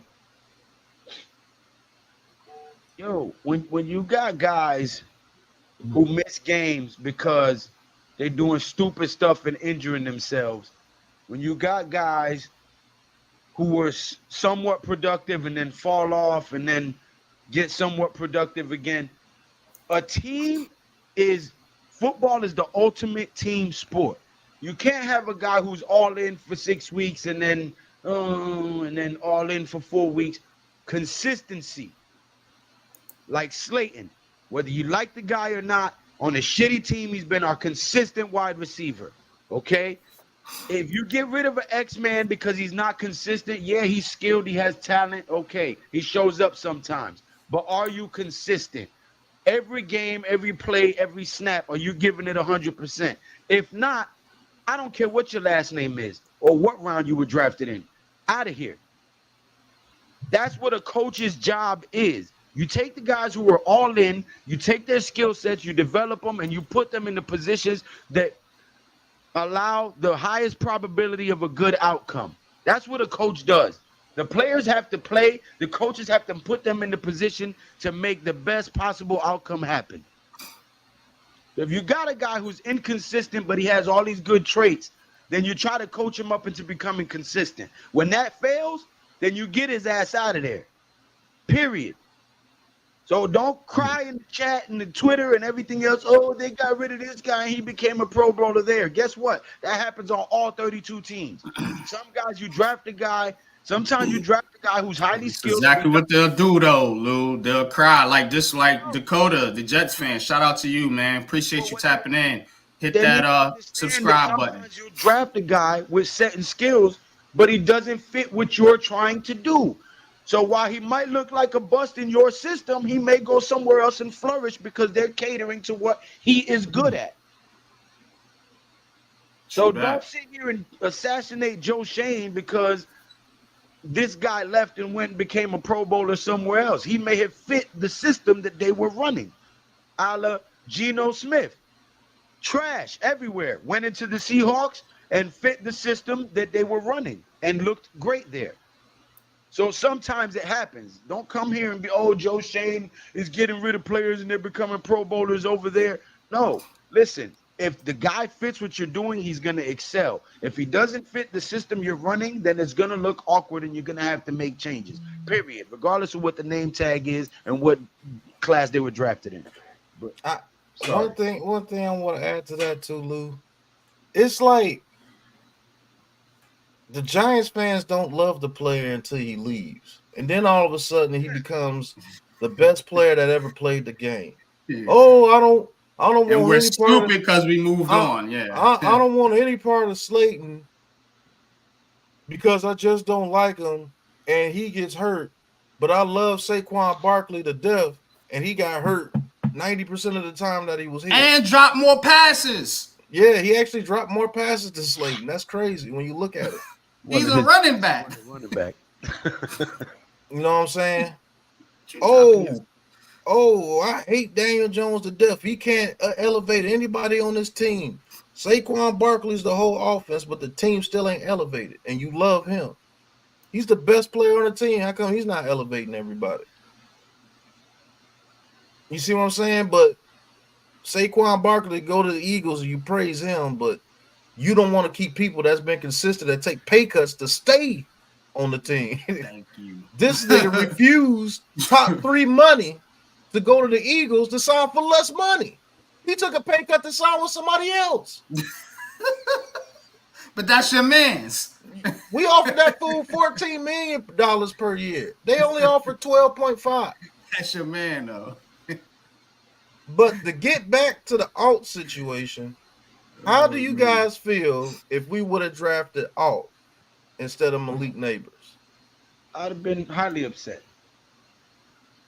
Highly upset simply because we got 6 linemen in free agency. You don't go get 6 linemen in free agency and then either pass on a weapon or a quarterback to get a 7th lineman with your 6th overall pick. That's how I pretty much know that it's BS because Shane is way too smart for that. That'd have been a crazy pick. Mm-hmm. And I wouldn't agree with it. That pick would have actually made me kind of mad. I'm with Lou. That would have pissed me off. Yeah. I said this a while back that the Giants didn't need to be spending that 1st round pick on an offensive lineman, man. Look, man. Now, I did want them to get an offensive lineman at some point, in the draft, 6th round, to have another young player to develop for the future because we did get so many linemen. But if they would have done that, if that rumor, I'm telling you, if that rumor is true, Evan Neal will either be on the bench or playing guard for the He Giants would this have had. upcoming season. I think it's guard or traded. Because No, I'm talking about even without Alt here. If Evan Neal is moved or he's in an open competition, then there may be a little bit of truth to that rumor. They were hoping Alt dropped the 6. I don't believe it. But if Evan Neal is moved immediately, because the way they've been talking is like Evan Neal is the right tackle regardless. If that changes, then there might have been some truth to that rumor. But that right there, that just doesn't make any sense to me. I'm gonna be honest with you. I think that project is done. I think that Evan Neal will be playing for the guard position in the offseason, and I think Illuminor is already the projected tackle. Here you go, Coach. Coach, I know he's gonna have some pushback on that. Listen, I understand, Coach. I get it. I love offensive linemen. Pause. I think they are the reason that games are won. I get it. I understand you love your fat, sexy guys, but the man is trash at damn right tackle, bro. He is trash. I'm with I Lou definitely want to hear. You know that. I definitely want to hear what Coach has to say about that whole scenario. To say Evan Neal is trash is an out and out lie, in my opinion. Personally, first and foremost, number one, there is talent there. There has always been talent there. Now, has he mentally? Is there things that he allowed to mentally affect his play to a certain degree? Yes. I've also said Evan Neal needs to lose a little bit of weight because the biggest thing that hurts him is speed. That can help him a little bit. Doesn't diminish his skill set, doesn't diminish his physical attributes, long arms. He does have decent feet. I mean, and if you go back to when pre-draft, I mean, come on. A man who can jump up and do some of the athletic things that he does, there is ability there. Now, we have questioned the coaching, with Bobby Johnson, and he's out of here. So if that is the case, yes, Lou. Is this basketball or football? What does that have to do with anything? You say he can jump. I need him to block, not jump. No, I said that shows his athletic ability. That shows to be explosive this no, way. No. You're missing what I'm saying. For him to be as athletic, because they say it right now with what's his name down at NC State. They're sitting down saying that as athletic and as big as he is, he would be great to go play football and play offensive line. That's my point. The basketball player. What I'm saying is the athleticism, that there is skill there. Now, does it need to be developed? He also has not played a lot of time in the NFL. And I'm sorry, most of y'all do not understand. It usually takes an offensive lineman 2 to 3 years to be able to play the game, and especially in the NFL. But yet and still, we want to, he's trash, throw him inside to guard. Ladies and gentlemen, the fastest way to get to the quarterback is a straight line. Isn't it say the fastest way is going from point A to point B? It's a straight line. Now, yeah, so it's more so in the middle than it is off the edge. The edge rushers, more than anything, they go to the quarterback goes to a point. The quarterback goes to a point, and the edge is trained to go there, attacking his top shoulder. And what do I mean by top shoulder? When the quarterback is standing, boom, and the football is here, this is top shoulder. So they're going at a point, but they have to go around the bend, which is the offensive tackle, which is the offensive tackle's job more than anything is to ride him around the bend, push him away from the quarterback. The quarterback needs the opportunity to step up in the pocket, which is the straight line. So if he is trash, as everyone says, why the fuck would you move him inside? Because then that means you're saying he's trash, so now he's going to let the quarterback get hit in the face. My reason for saying he's trash is because they took him and tried to, which is my biggest pet peeve with this Giants organization for a few years now, is trying to take guys and put them at different positions. I think that if he was coming with a guy straight on him, he can push back because he has the athletic ability and the power. I think that because of his lack of speed and his feet is what's giving him a problem to ride that edge rusher along the bend. Pause. Okay? Because of his footwork And because he's having to turn because of his weight, I think that's what's giving him a problem. But I then think it goes into what I just said. straight up.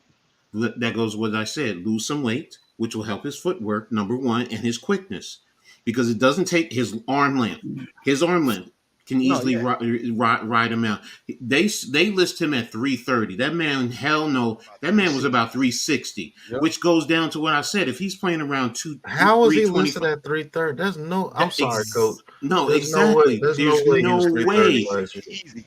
Exactly. So if he dropped 30 pounds, that helps in the transition from his footwork because it is there. And then Lou, to your argument about movement, at Alabama, he played right tackle, left tackle, and guard.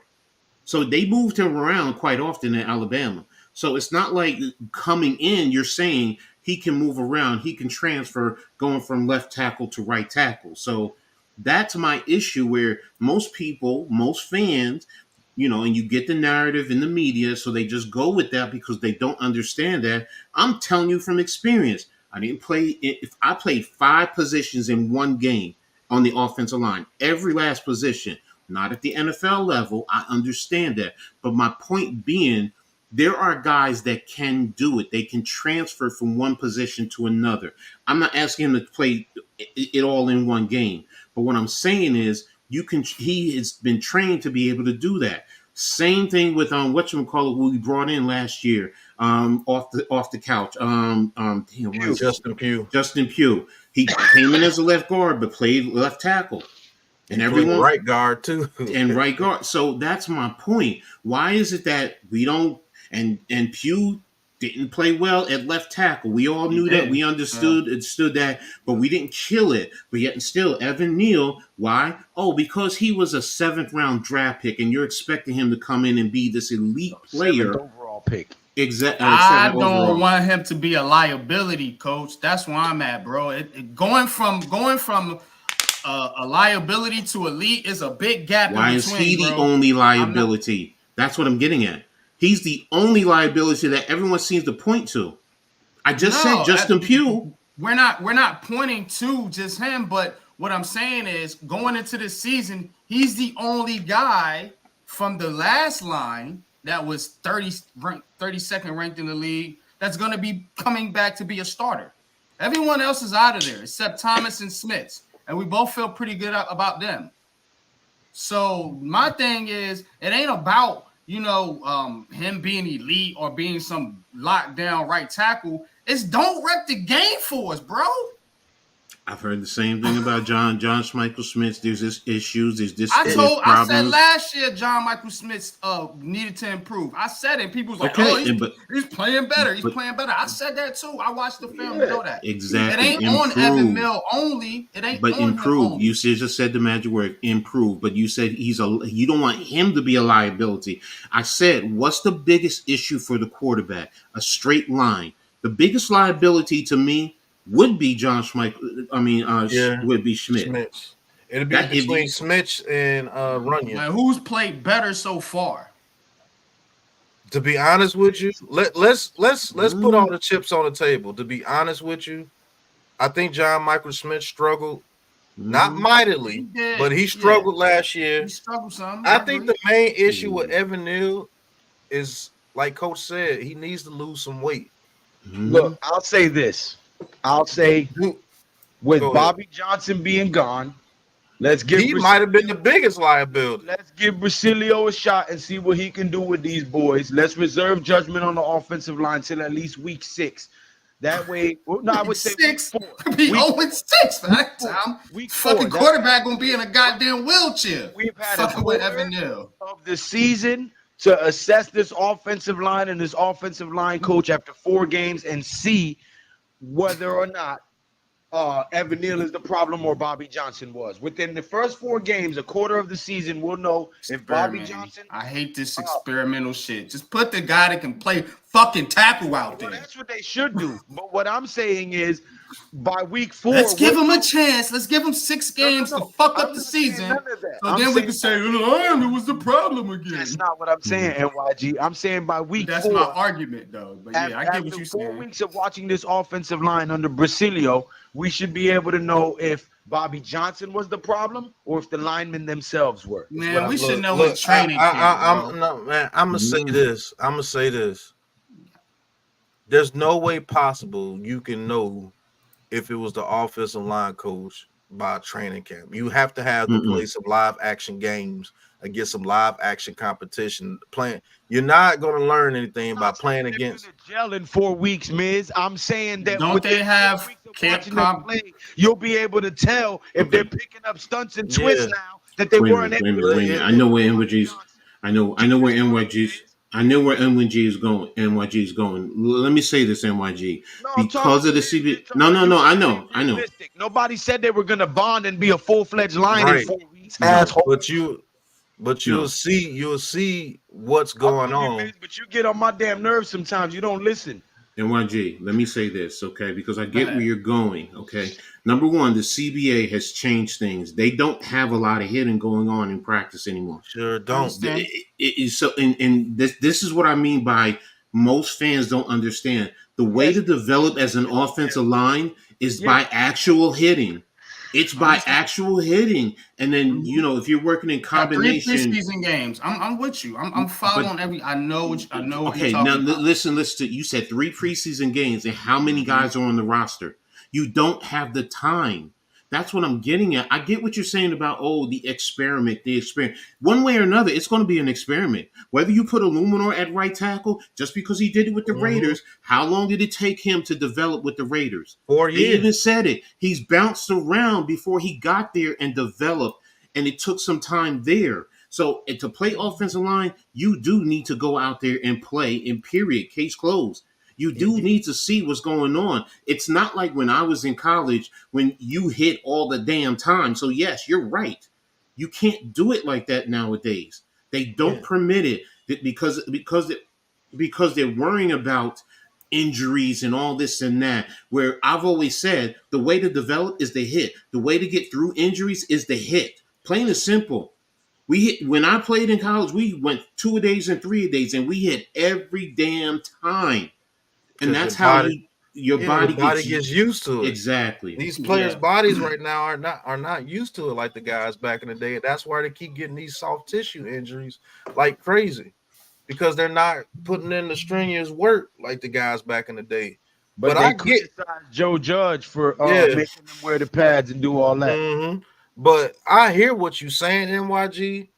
But like Coach just explained, there's no way you can get what you need, the analysis that you need to know with one padded practice, maybe a week. In a preseason, you playing like one series against guys that are not even going to be giving you live bullets in the regular season. He's going to have to get game reps. I know you don't want it to happen, but like Lou said, he's probably going to have at least 4. Nah, yo, because I'm going to flip the fuck out. When we play Dallas, flip out. Week 1, that's all I and can this tell motherfucker's you, getting destroyed by the that's all I can tell you. But you're gonna have to see it first. His lunch money every fucking time. That's cool. Bro. That's cool. Flip out.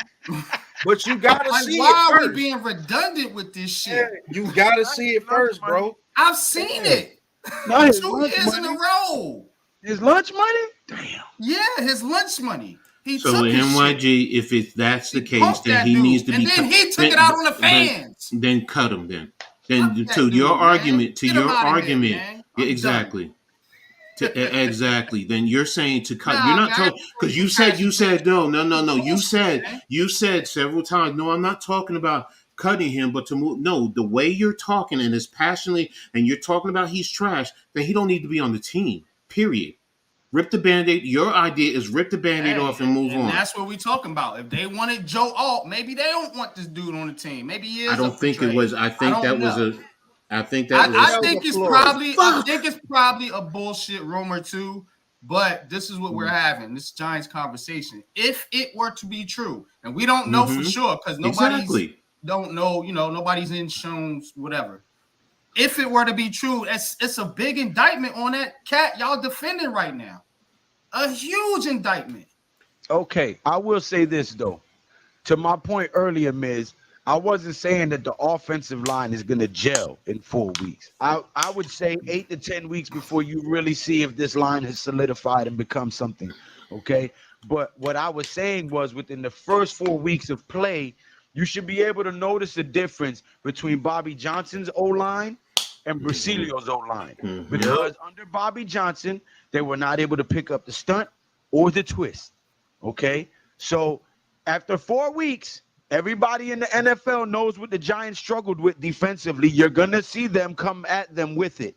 So in the first 4 weeks, you should see this offensive line be tested with stunts and twists and weak side bliss and right side crashes, all the stuff that they was doing to us before. It's good. You're going to see this stuff in the first 4 weeks. So depending on how this offensive line handles this stuff that's going to be thrown at them in the first 4 weeks will be a good gauge to give us some type of assessment on whether Bobby Johnson was the problem or the offensive linemen themselves are the problem. That's what I was saying, Miz. I wasn't saying that this offensive line is going to gel in 4 weeks. That's fucking ridiculous.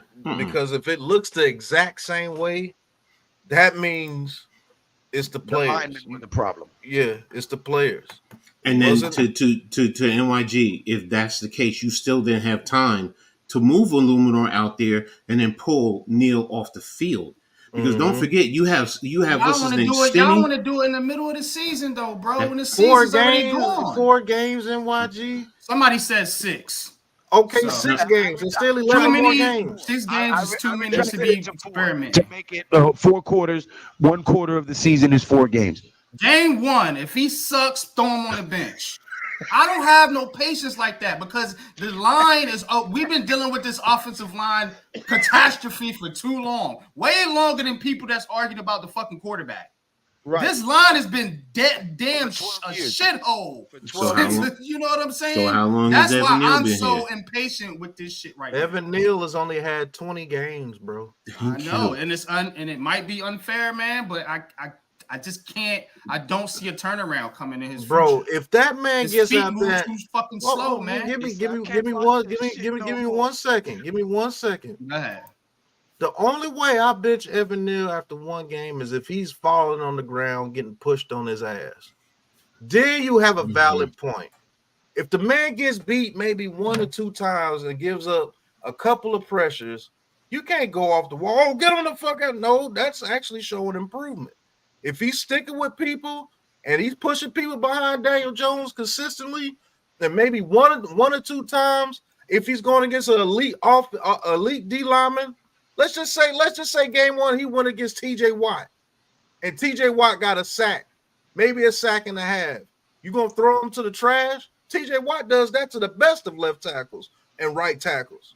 That's true. Now, if I could say if it's somebody like me out there doing it to him, then yeah, get I'm saying though, bro, DeMarcus Lawrence I'm not ain't an even all-world athlete out there. He's like not that. even the main guy on Dallas. We know that's Michael Parsons. So if you can't block their secondary dude, DeMarcus Lawrence is an upper echelon. He's a beast. Yeah, I get it. But if you can't block their secondary person, their secondary guy, bro, it doesn't matter if the secondary person is good, bro. He was a veteran and he was going against a rookie Evan Neal in his defense. Oh, Miz, you stop crying. God damn it. All you do is fucking cry about the quarterback. Shut the hell up.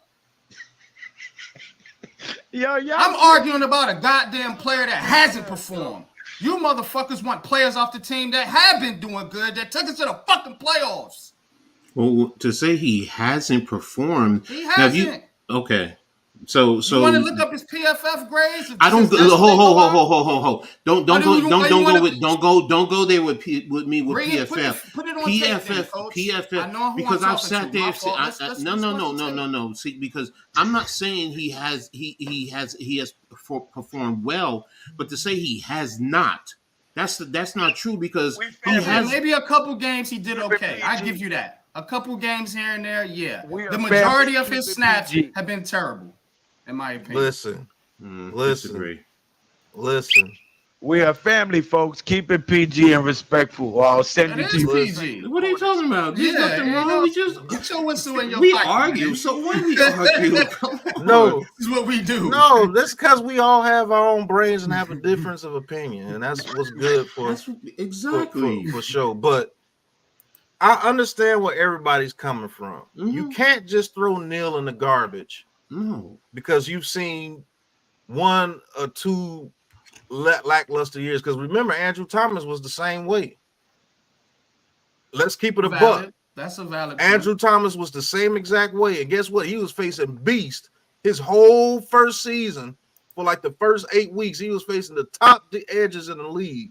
And everybody in the chat, oh, he's a bust. I knew we shouldn't have took him. He was the worst left tackle in that draft. And now he's turned out to be the best left tackle in that draft. You want to know why? Because he got tired of getting his ass whooped. And whatever he did in the offseason after that first and second year, I don't know what the hell he did, but he turned into an absolute monster. And he's one of the best brick walls in the NFL when it comes to the left tackle position. Only one better than him is the dude over there in San Francisco, and you know his name, Trent Williams. And that's because he has more athleticism. That dude's a freak of nature. So when you put Evan Neal out there, the only way I take Evan Neal off the field after one game is if he's falling on his ass and he looks like he's done nothing in the all. I'll tell you this. Let's put it this way. We all believe Evan Neal was at least 350 to 360 in last year, right? Mm-hmm. And one of the main things everybody says, whether if you know football or not, that dude needs to lose some weight. If he comes in the training camp at 365 or 370, yeah, now you got a valid point because you're not putting in any type of work. Come in the training camp 340, 335, somewhere around there, and look like you're trying to do something. If you can't at least do that, then I'm with you. Bench him. Yeah, you can't put the Oreos down and you coming in here 360. Yeah. Ride the pipe. You see what I'm saying? That's when you get on your NYG shit. Get the fuck off my right tackle position and go in there and fight for guard with your big ass. Get on. If you can't do anything there, then you gone. That's okay. cool. That's fair. That's fair. That's but fair. You can't get rid of that man after 20 games. We'll set that as the bar. But I'm gonna tell you right now. Yeah, you tell him go flip some burgers. Ain't that what he said? Yeah. And that's another reason why I don't cut this dude no slack. But anyway, I'm gonna tell you right now, training camp, that's all good. If he's starting to cost us regular season games, I'm not even gonna be mad at. I'm gonna be mad at the fucking organization because they didn't take alignment in the fucking draft. It's in the Twitter chat. It's me. Yeah, Miz, you know how to go to the Twitter chat. I'm not falling for that no more. You go in there and talk all day. Click the link in the chat. I was going to say he don't know how to do it, but I ain't falling for that no more. Be in Twitter all day long. Yeah, he be in Twitter all day long. I know you see the link in there. But that's where I'm at, man, with this whole Evan Neal thing, man. Let's move on to the last topic I got for the day, man. That's y'all's favorite topic. Who's playing QB1? Is it Daniel Jones or Drew Lock? Because Pat McAfee, and shout out to you again, Pat, for the video. Pat McAfee and the boys over there at ESPN, they seem to think it's Drew Lock that's gonna beat out Daniel Jones and take over the starting quarterback job for the New York Giants. He needs to stick to his calling, which is wrestling. He's now a wrestling announcer. I think he's great over there. I think he's phenomenal doing that work over there. I think he needs to just go ahead and transition to that because his take on Drew Lock beating Daniel Jones is crazy. There you go. Exactly, Jay Ferris. That nigga bum. but let's explore it for a minute. Daniel Jones is coming off an injury. The reports I don't believe because Drew Lock kind of backtracked when he was asked, was you coming here to compete for QB1? He said no, it's Daniel Jones' spot. So, but that was out there, just to say, Giants don't take a quarterback in this draft, obviously. So you're rolling with Lock, Daniel Jones, and Tommy DeVito for right now. If Daniel Jones isn't healthy, Is it possible? I mean, look, we all expect him to be ready for training camp, but ain't nothing guaranteed. This is the NFL, and everybody's body responds differently to injuries. So here's my thing. If everything's level, Jones is healthy, Locke's healthy, they go into training camp, they throw the football on the field, they say, best man win. Who's winning that battle and why? I want an explanation. Because a lot of people bring emotion into it. You're going to see Pet Cemetery. You know what I'm saying? But a lot of people bring emotion into it. So, give me a legit explanation. Whether you think it's Drew Lock or Daniel Jones, I want a legit football explanation as to who wins this job for the Giants. Catch the fucking ball. Well, you want me to go first? Yeah, whoever. But I'll go first. It's the only way Drew Lock wins the competition if Daniel Jones gets hurt. And I don't believe that Daniel Jones is going to get hurt this year, because if they felt like he was going to get hurt without actually being in the game, he would be benched and they would save that $25 million. They'd be like, no way we're going to play Daniel Jones. We're going to say that $25 million and Drew Lock going to be the quarterback. So there's 140 million reasons why Daniel Jones is going to be the starting quarterback this year. It doesn't make any sense, man. Drew Lock hasn't proven anything in his career to be hyped up like this. Only reason why he's hyped up is because some reason the media has a super hard on pause about bashing Daniel Jones. I don't know what that kid has done in his life to the media to where they go that hard against him, man. It's crazy. It's all the players though for the Giants. Yeah. It really is. But go ahead. But it's like this, man. This is Plan C. Plan A. The link is in the Twitter chat. I just reposted it, man. It's in the Twitter chat. Big Blue Crew Entertainment chat. You know where to go get it, man. Like Pat said. Dude, I'm not falling for that anymore, man. Plan A was Daniel Jones' ACL injury. It was going to be the worst ACL in NFL history. He'll never be able to return. That fell through. The dude's out there cutting and throwing already. Plan B was to get Drake May or somebody in the draft. That fell through. They didn't get either one of them quarterbacks. They couldn't trade up to get Drake May, if that's a real rumor. Plan C is now to hype up Drew Lock. If Drew Lock can't do it, Plan D is the undrafted free agent Liam Thompson that we have. Give him a shot. He looks like he can. We signed a quarterback. Well. Hold up, I missed that. Yeah, it's an undrafted free agent out of Wabash. His name is Liam out of Thompson. Who? Wabash, Division 3. Division 3. And I'll be honest. I'm sorry, man. I'm sorry. I've never heard of that school. I didn't mean to laugh. No, Division 3. You're not going to hear. You're not going to hear anything about him. But I'll be honest with you. I want to see what he can do in the preseason because I think he's better than. I didn't know we signed. Yeah, I didn't know. I definitely think he's better than DeVito for sure. My boy said out of who? Yeah. So it's like they're running out of options because Daniel Jones was not supposed to be here. Last year after he got hurt, everybody cheered. We will never see Daniel Jones again. Yay! And the boogeyman is back again. It's like he doesn't go away. What he do? Like maybe if you stop hating on the man and wishing on his downfall, maybe you'll get rid of him. Listen, man. But he keeps coming back. This is my hot take for the year, bro. Back on my bullshit. You heard? 11-6, and DJ is going to ball the fuck out. You know why? Now, after this knee injury, he ain't gonna be so quick to run and tuck the ball and take off. Now he's gonna have to sit and find the receiver. This is gonna change his game into what everybody said he wasn't. Oh, he's a one read quarterback. He's a one read. He's not gonna be so quick to pull the ball down and run. He's gonna try to find them receivers and go through his progressions, which is gonna make him a focused and lethal quarterback. With the deep ball, he was already precise. If he works on finding his first and second read and just staying a little patient and getting rid of the ball, it's gonna be a problem. 11-6, DJ is the reason. Him, Neighbors, and Bellinger. Believe it or not, I think Bellinger has a breakout year receiving.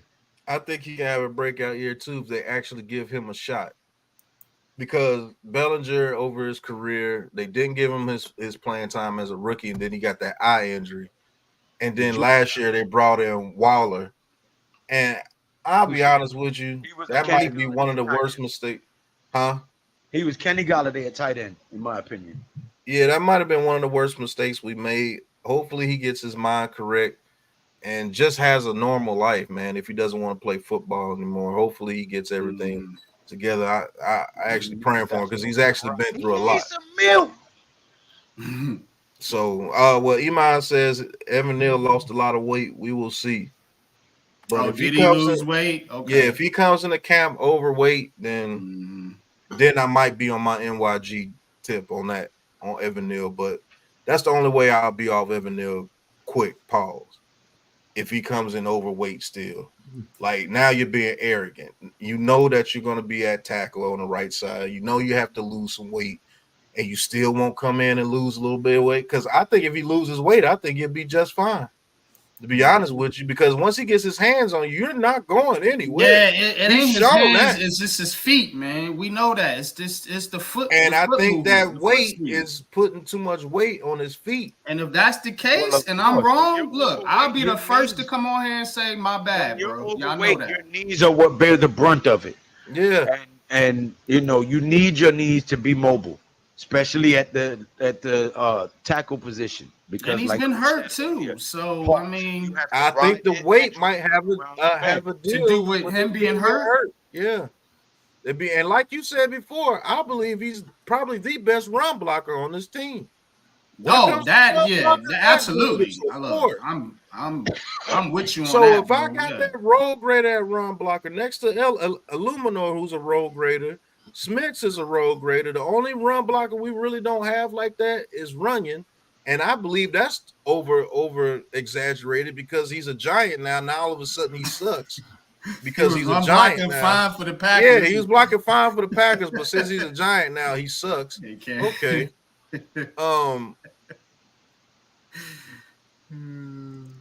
You need Evan Neal. I want to just say this to my brother NYG. As much as you don't like Evan Neal right now because you've seen what you've seen, just like I say with DJ, if that motherfucker turns out to be the right guy, you know how good this offensive line will be? I need him to succeed at right tackle. That gives me two bookends. You don't find that often. You don't find that often in the league. You know who you find that with? The Eagles, best offensive line in the game. Cowboys, best offensive lines in the game for the past 10 years. The Chiefs, most of the time, besides last year and maybe 3 years prior, bookend tackles. When you have that, Lions, Jared Goff goes to another level when they got bookend tackles. I need fucking Evan. Right. Jared Goff went from ass to being cheered at the draft like he won the Super Bowl. Yeah, celebrity, yo. Yeah, Detroit fans, yo. They was lit with that. You see what I'm saying? Jared Goff. That's why I don't have that vitriol towards Evan Neal in my head because I know I need him to be a bookend tackle because that was the plan. The plan was for Kayvon Thibodeau or Ojulari to be bookend ends. You see what they have. See what happened. They wouldn't got Brian Burns. They want bookends at both edge and both tackle. That's your foundation. If that happens, we good. I don't care who the quarterback is now. Deception. What's going on, Deception? What's up, Deception? It's good. If you got bookend tackles, that helps out the whole team. I'm telling you. So I need that dude to succeed at right tackle. His face. You see what I'm saying? I don't want to just put Illuminor over there because he could be serviceable. No, if I have a chance to have bookend tackles, give me that chance. Because those are the teams that have the best offensive lines. Those bookend tackles with a center that's super smart. All those offensive lines, they wind up going to Super Bowls. Check it out. and see if I'm lying.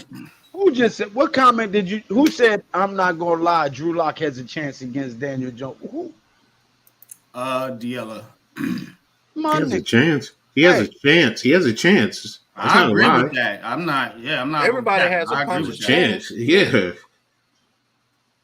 So, Coach, let me throw it over to you real quick. I call bullshit on that comment. Hold up. Drew Let Lock Coach is nowhere near. let Coach get his opinion in there. Because I know you and Pat, you think it's gonna be Daniel Jones. I'm gonna let Coach get his take on it, and then I'm gonna give my take. So maybe we get some different viewpoints in here on the situation. But go ahead, Coach. Starts out with Daniel Jones and his recovery from the knee and his confidence in his knee. So to be honest with you, it really starts with the offensive line, which is why I keep saying straight line, straight point. So That's why we talk about the offensive it's line, because I know that's it's not even the edges on the offensive line. I keep pointing to the middle. That you need to not get pressure in Daniel Jones's face. He needs to be confident. So that's the first thing. Fact. So now Daniel Jones has been in this system for 3 years now. So he has an advantage over Locke in that regard. There are intricate aspects that Locke is just coming in at the door. DJ knows it. He knows the check downs. He can read certain things. And to say that Daniel Jones, and I get it, he's a one read quarterback in some regards, it's because he's not confident. Daniel Jones is a smart man. Hell, to go to Duke academically and graduate with his degree from Duke shows how smart he is. He's not. And you're right about that, Coach, because the narrative, and you hear it sometimes, not often, but you do hear the narrative like he's just not like, dude ain't dumb. Dumb. I Exactly. ain't never said Daniel Jones was dumb. No, not you. Processing slow, yeah, but that doesn't make him Massive a dumb quarterback. No. But I've heard plenty of people, oh, he's not Me smart. too. And it's Yeah, I like, heard that what? too. That's a bullshit narrative. So getting back to your question, it starts with the offensive line giving him the time, and we got to get him confident. If he's not confident, if he's seeing a ghost per se, then you know what? It's a problem. Okay, and that's the thing. His knee, he has to be confident in it. And anybody coming from an ACL, the first year is a feeling out. It's also a feeling out. Any little twing in that knee, you start to lose a little bit of confidence. You start to worry. So that's the question, which is why you go to Drew Lock. Now, are they fairly going to have opportunities in practice? You're going to see things? Yes. But let's not act like Drew Lock was a game changer in Denver and Anywhere he's been. Yeah, so he's not. And his deep ball, yeah, he could throw the ball downfield, but he's not accurate. And he creates a lot of turnovers. So it's like okay, let's be real. Let's be real. Let's settle down. Y'all doing the Jake Fromm shit again. Yeah, Dash. I don't think he's that bad. I don't think he's Jake Fromm level Jake bad. Fromm shit again. But put in Jake Fromm like that. Yeah. Look, Stop. They're going to have an opportunity in practice. We're going to see, but it starts with Daniel Jones. It really does. People don't like it. They don't want to hear it. They want to move on from Daniel Jones, and you have your right to feel that way. I respect it. Just like I'm sitting here and I'm telling you from my perspective, which is my opinion. Listen, if you think he's going to be a great accountant, great for you. But what I'm saying is, you think Drew Lock is a better quarterback than Daniel Jones? No, he's just different from Daniel Jones. Yeah, and not to call my brother Dash out. He's one of the ones that said, man, just give me a quarterback that projects better than Daniel Jones. What the hell is that? the media likes him. I can understand that you don't like Daniel Jones or you're tired of watching DJ for whatever reason. But you can't sit here with a straight face, Dash, and tell me that you think Drew Lock is a better quarterback than Daniel Jones. Because I will argue you down on that. Lou, I'm going to say this also. I'm going to say that's why I say it's in training camp. Drew Lock may take to this system too. Oh, he said no, he's not. Okay, thank you. I was but smarter than that, Dash. Hold on a minute. Drew Lock also may take to this system. We don't know. We really don't know. We talked about other guys going to other teams and fitting into systems. Well, let's play to his strengths. Exactly. So it comes down to the coaches, how they coach him up. Daniel Jones is is going to have the first opportunity because he's been in this system 3 years. It starts with the offensive line giving him protection and him being confident in his knees. Plain and simple. Once you get past all that, then we're going to see everything else. So who do I think is going to end up? And based on the coaching staff and what I'm seeing, do I think it's going to be Daniel Jones? Yeah, I'd be plus the money involved. Yeah, I think it's going to be Daniel Jones, but I'm waiting for a training camp to see. I really am. I'm trying to see. Training camp comes. What do we hear everyone's going to be posting videos and talking this and that. And, this is what we're seeing in training camp, blah, blah, blah, blah, blah. The coaching staffs are going to give you little bits and pieces. But then when you come to the preseason game, who starts right there in that first preseason game? Yeah, man. I'm with y'all. I think Daniel Jones is more talented quarterback than Drew Lock. Let fly, pack. I will say, Don't care who to it is. Coach's point, if Drew Lock comes in there with more confidence in the system and he's playing faster than Daniel Jones, and it could get interesting. Just gonna say that. Let me It could get interesting. let me say this, NYG. 17. For the people with this quarterback stuff, you know why I say about the quarterback position? And it wouldn't matter if it was Daniel, whatever last name he is. Daniel Jeremiah. Yeah. Let's just say Daniel Jeremiah. You know why DJ is still playing right now? If you want to be honest, it's because he is smart. He doesn't take those chances with those receivers and things because he knows he don't have the guns to do it. Let's be real. What receiver out there can he throw in double coverage and let it fly that's going to go up and come down with the ball for him?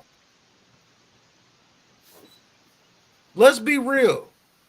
Who has been out there on the field with him that he can trust to get a back shoulder throw? You know how many times you've seen Daniel Jones throw a back shoulder throw and the receiver don't come up with it? And you can sit there and act like you blind to the fact all you want.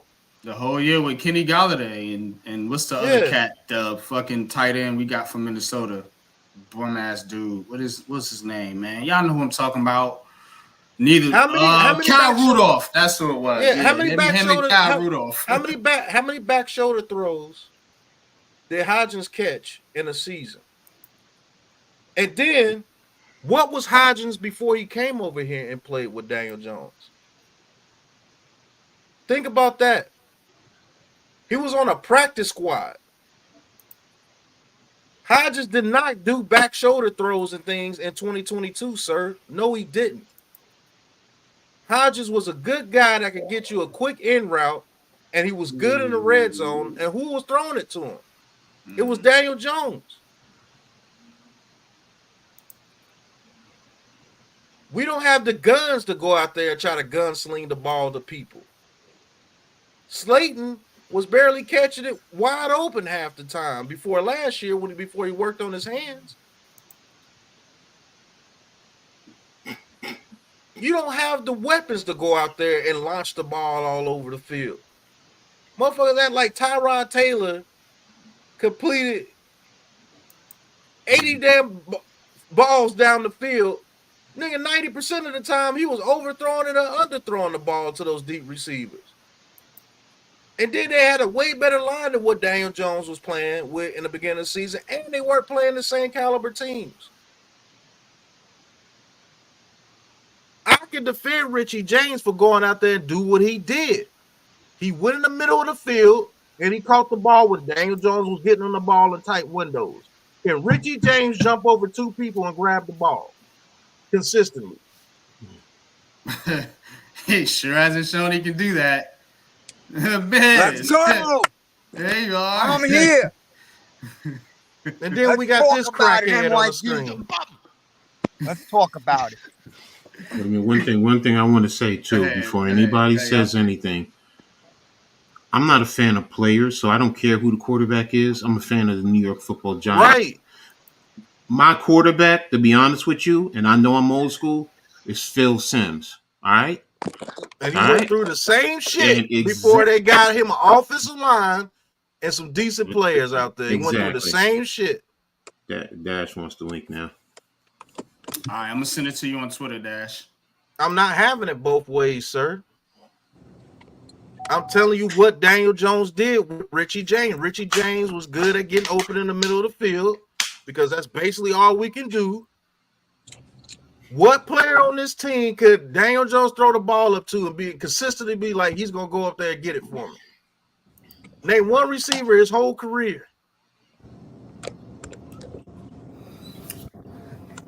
Yeah, but it's not out there. And here we are. We got receivers now. So again, I'm saying if everything's fair and everything's on a level playing field, who's a better quarterback? You know what I'm saying? And if it's Daniel Jones, it better be definitively. You know what I'm saying? Like you got to go out there and put that work in, dog. Shout out to Deception because he said Golden Tate.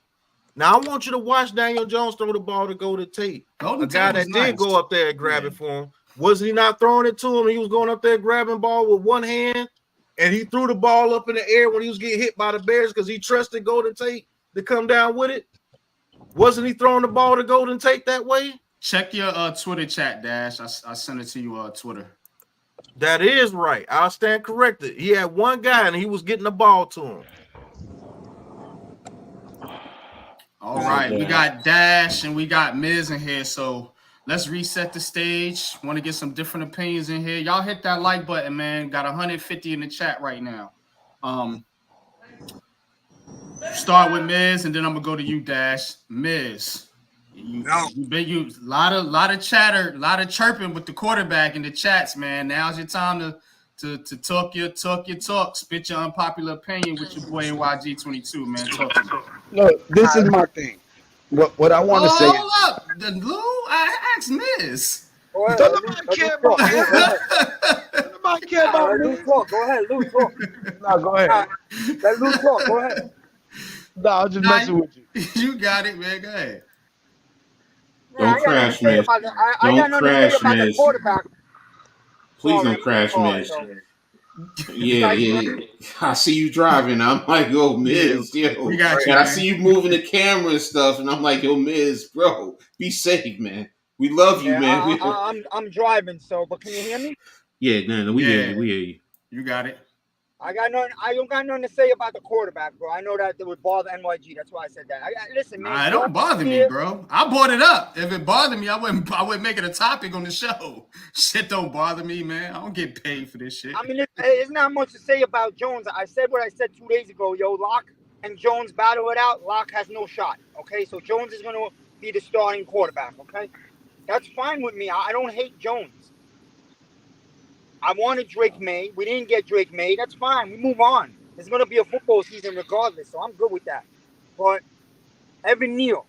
Now, you know where I stand on Evan Neal, and I still stand there very strongly. Give this guy a chance, bro. Don't throw him away week one. Give this guy a chance to grow under a new... Is putting him at guard throwing him away? No, it's not. But he wishes to have one more chance to tackle. Let's give it to him. So if I wish for $1 million, just give it to me, right?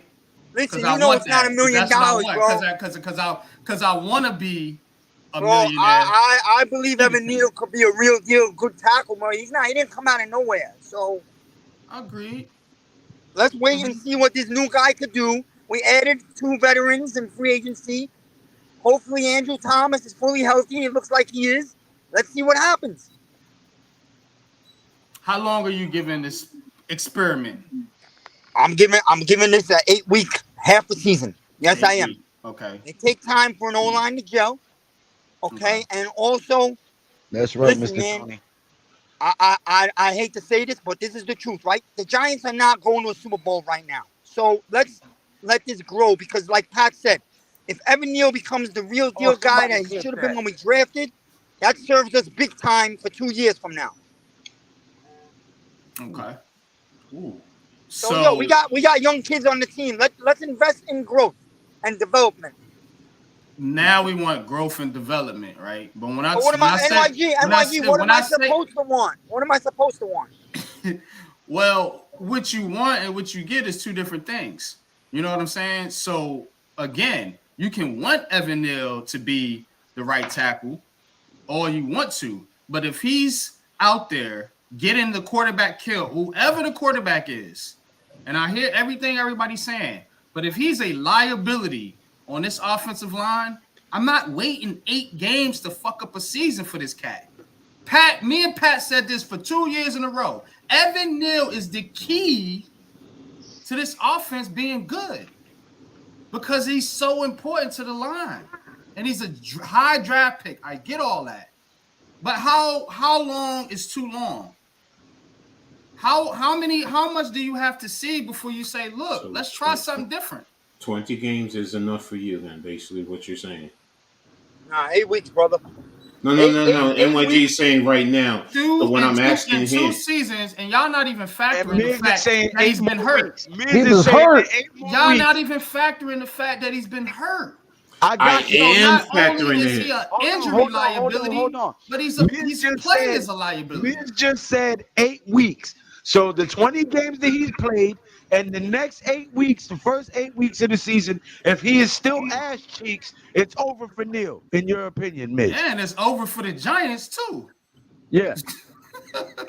No, you don't feel the same way, Lou? Why do you say it's over for the Giants? You make it sound like the Giants are headed to the Lombardi this year. They're not. No, bro, but y'all act like we need to tank a fucking season. Who said tank? Where does tank come into question?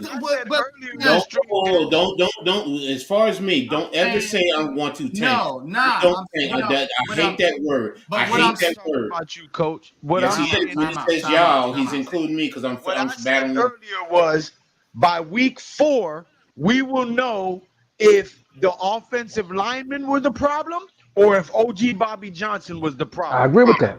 Within the first 4 weeks of the season, the defenses are going to bring at us what they've seen work against us in the last 2 seasons. Stunts, twists, weak side crashes, right side blitzes, all of these things that they did to us for the last 2 seasons, they're going to bring at us in the first 4 weeks to see if our offensive line is worth a damn. So within the first 4 weeks of play, we'll be able to see if the problem was Bobby Johnson's coach or the offensive lineman that we have in the building. That's what I'm saying. And I'm saying I'm not waiting 4 weeks. That's what I'm saying. You do realize this, You NYG. And you do realize this, NYG. I know you realize this because you are already have made your decision, it seems like. But check it out. Once you pull Evan Neal, right, it's over. That's considered a major bust, a number 7 pick overall. I understand that. Mm-hmm. And I think that's what they're trying to do. That's why they keep trotting this fat ass out there because they don't want to admit they got that one wrong. You win some, you lose some. So you can't hit on everything. That's all I'm saying. Admit your mistake and move on. Let's get Dash in here, man. What's good with you, brother? What's up, Dash? What's going on, man? It's Sunday. I'm having a good day. Got the kids around me right now. But so I can't go too crazy. But got it. No, what I'm saying, because I want to come up because we talked about the weapons, right? Or we talked about the weapons. But just last season, going into that season, we were all in agreement. Not everybody. We had Darren Waller. We had Jalen Hyde. We felt like we had some weapons, and we didn't get the results that we was looking for. So is it the O-line? Is it the weapons? Is it a combination of both? Is it Daniel Jones too? Like, we can't have it both ways. What do you mean? Both ways? It's a common denominator here. It was a common. It was everything, bro. But it's a common denominator too. The offensive line wasn't. The common denominator is the offensive line. If you want to be real about it, it's the offensive line because nobody can really do what they need to do if the offensive line can't protect. That is the key to your offense. I don't care what nobody says. That is the scheme, and then it's the offensive line. Because the offensive line ain't blocking well, you can't run the ball, you can't pass the ball. Your top receivers can't get into their routes quick enough to catch the ball if they're not an elite of the elite like a Jamar Chase. So I got a simple question. I got a simple question then. If everything is perfect, because that's what we're talking about. If the O-line is damn near perfect and the wide receivers and weapons are damn near perfect, can Daniel Jones take you to the Super Bowl? We don't need a damn near perfect offensive Right. line. That's the question I'm posing, though. That's the question I'm posing. I'm going to answer your question. If we have a ranked 15 O-line, ranked 17 O-line, we can win a championship. And I believe you could do that with mediocre quarterbacks. But we have not had a ranked 17 O-line. We've been 32nd. 29, ranked 30, ranked 31 all-line for the last decade. And you know that as well as anybody, Dash. You're a Giants fan like the rest of us. Nobody here has vitriol or hate for each other. We're just passionate fans, so everybody watching, relax. Yeah, no, we just talking. We talking. Hey, I got to say this before I got to get ready to go because I got to do a carpet cleaning job. People act like this offensive line was a historically bad. It's been historically bad over the past 10 years. It hasn't been almost decent. It hasn't just been bad. It's been historically bad. Yeah. And I'm sitting here telling you, O-line for a decade. I'm sitting here telling you, I would love to see I would love to see Daniel Jones at quarterback if we had the 20th ranked offensive line, the 22nd ranked offensive line. How do you know DJ can't win you games or anything when you haven't seen him have it around him? That's the problem. Not everybody gets this leash. Hold on. What do you mean everybody gets this leash? I said not everybody gets this leash. The dude took you to the play. If Daniel Jones didn't take us to the playoffs in 2022, do you think he's here? Absolutely not. Okay, then he took you. But that doesn't mean that the decision was right. It might not have been right, but he gave you the site. Hold on. Let me put this into context. He took you to the playoffs with the slowest and worst wide receiver core in the NFL and the 31st ranked O-line in the NFL. Let's look that up for anybody who wants to refute what I just said. He took you to the playoffs and won a playoff game with the slowest and that's what got him the contract. Listen, okay, then. What's good? TP, I get it. Because what was you didn't have another option. Let me finish. With the slowest and worst wide receiver core in the NFL and the 31st ranked O-line, he took you to the playoffs and won you a playoff game.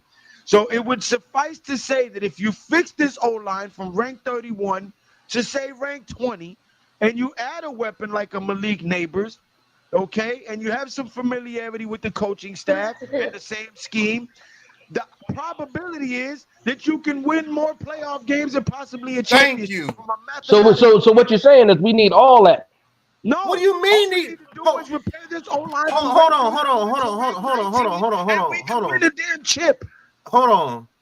Why don't you guys say this for all these other quarterbacks? I'm not you guys. Other people say that.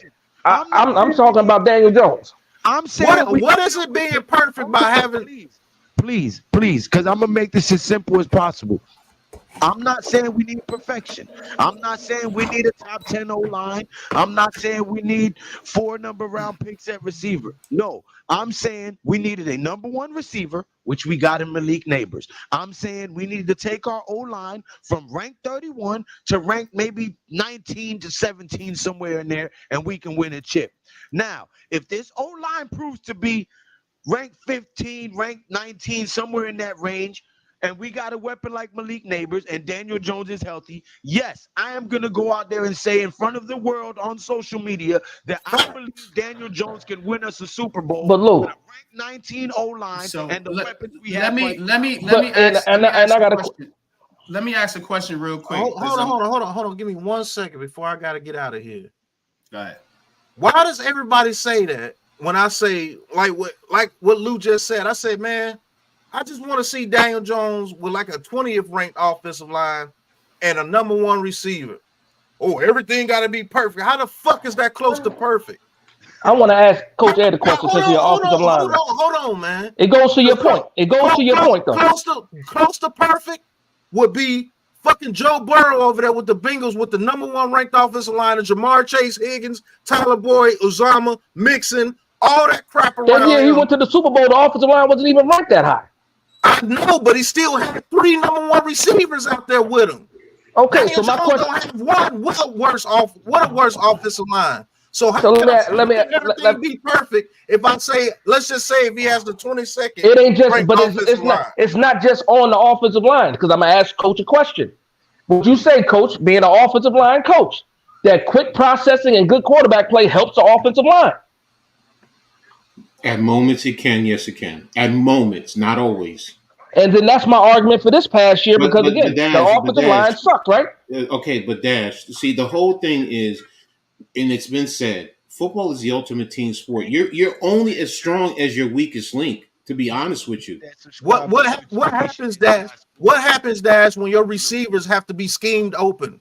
It's not a Jamar Chase out there that can route somebody up with the quickness. We don't have anybody like that on the field. Yeah, but that's the card he was dealt. Hold on. You're saying quick processing and all this, right? The receivers have to get open first for you to have a quick processor. You're stating like we got somebody out there that's getting open super quick. We barely had one route runner, and that was Wan'Dale Robinson. He's in the slot. So are you optimistic this year? Yes, I'm optimistic. I'm optimistic. Okay. So the only thing that's changed. If our offensive line blocks, I think Daniel Jones could go off this season. Well, Malik Neighbors, here's my question though. And Wan'Dale Robinson. Here's my question. I can't wait for him to do it. So only one. Wrong.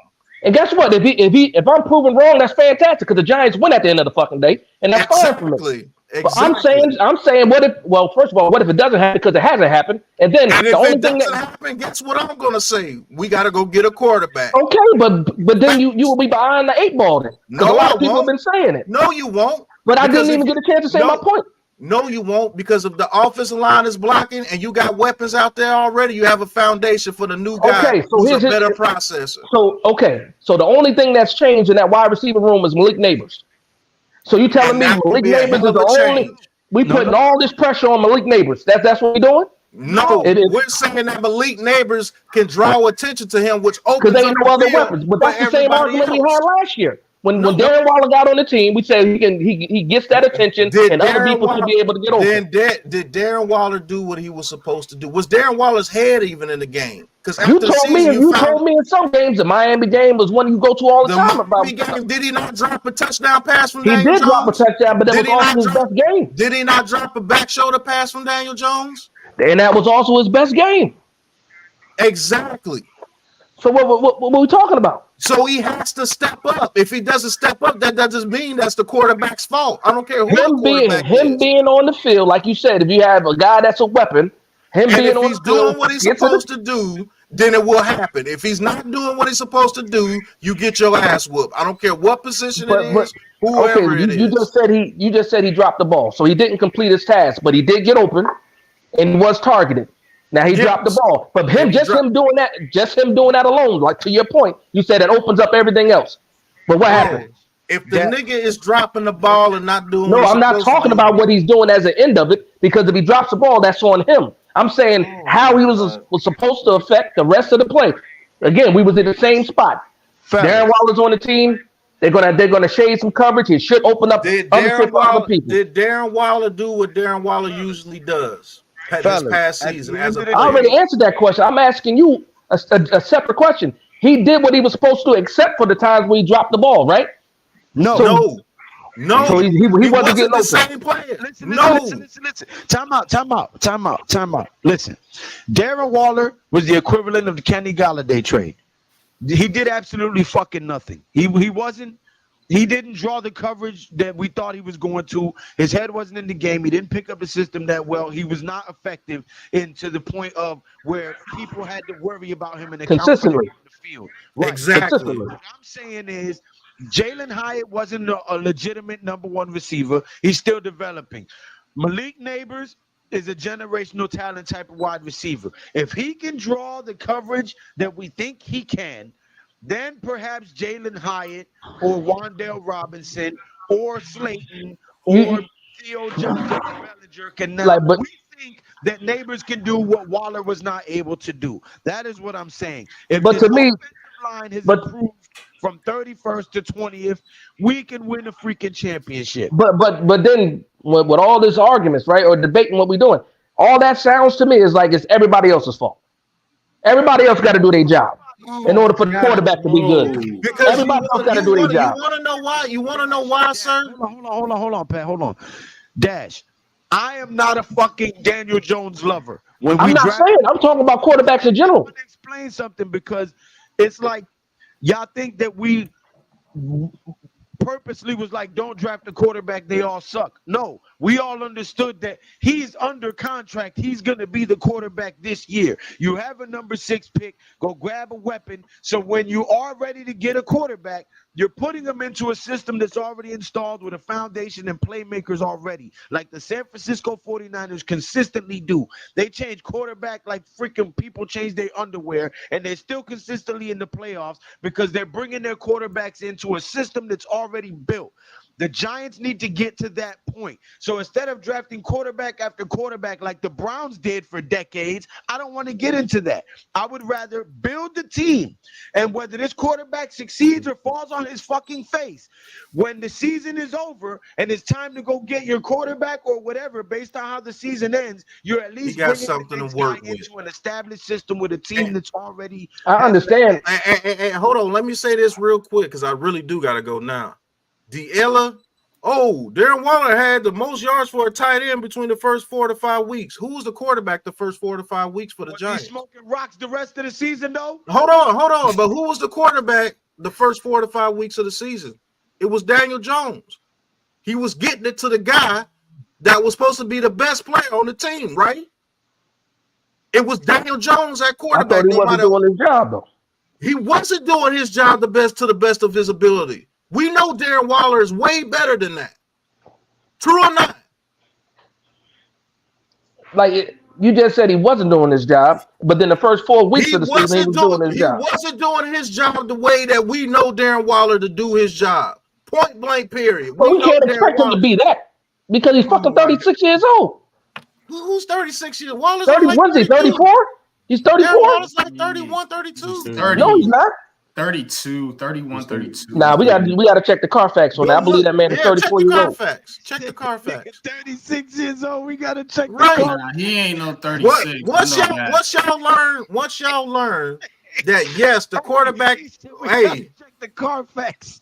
Once y'all learn that the quarterback, He's 31. Exactly. He was only 30 last year. The Carfax. You know what I'm saying? His knees is 75 though.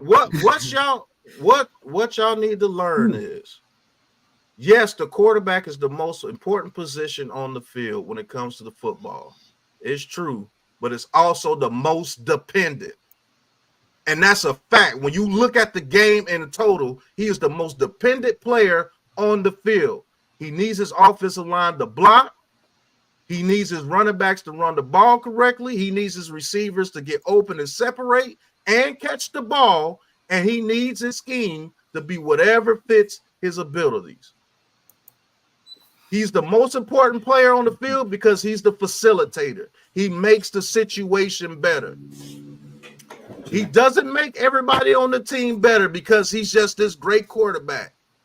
No, everybody has to do their job. He's the most dependent on the field. When you look at the game, really look at the game. He needs everybody to do their job so he can do what the fuck he's supposed to do.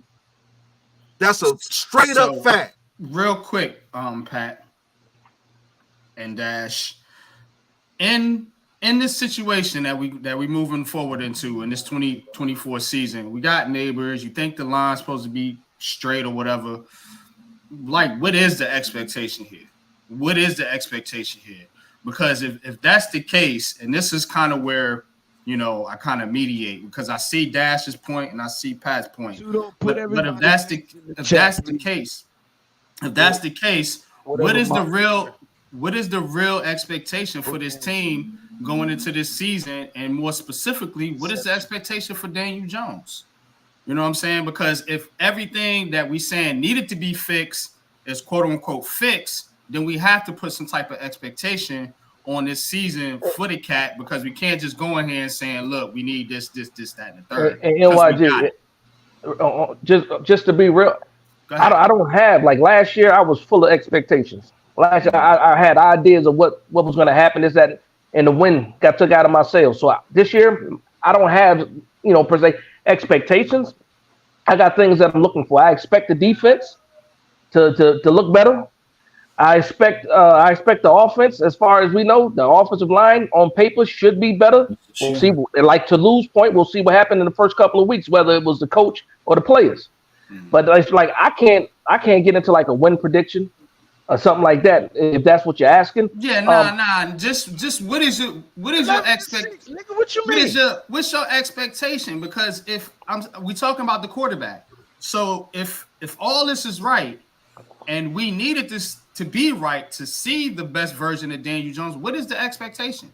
What are we looking at here?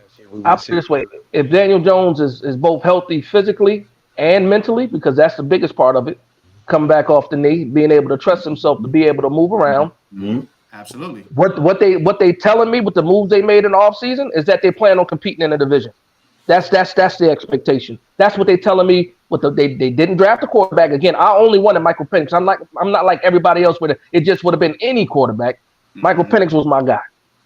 But to me, that's what Joe Shane is telling me, is that you picked up Brian Burns. You don't do that unless you plan on competing. You don't pay a man that much money unless you plan on competing. So that's why I expect to compete, and because that's what they told me. I'll tell you this, Dash. If ahead, Daniel Jones doesn't make the playoffs and at least repeat what he did in 2022, he is gone. I don't care if the offensive line don't block, receivers don't get open, he's gone, because that's why they put the out in that contract. He's gone after this year. And I want to say one last thing. Why do you think the league says the best thing to do against a good quarterback is to get after the quarterback? If the quarterback was out there on the field and he's just making everybody better, like he just has this magic wand in his hand and he can make people do whatever he wants to do, nobody will be able to say the best way to stop a good quarterback is to get after the quarterback. Because you wouldn't be able to do anything. If my quarterback can make my receiver run whatever route that he wants to run, if my quarterback can make Evan Neal block however he needs to block, if he can make the center block however he needs to block, if he can make the tight end run whatever route he needs to run at the best, it's like y'all think this dude is just doing this and then throwing the ball to people and making them go and jump up the ball and grab it between two people. He's throwing the ball deep and making them run 90 miles per hour, and he's just controlling them with a magic wand because he's the quarterback. Oh, I'm Patrick Mahomes. I can control Kelsey however I want to control, and then I throw him the ball. That's the way, not just you in particular, but all these dudes believe that's what the quarterback does. That's insane. He can't make people do what their jobs. He can't. He's the facilitator.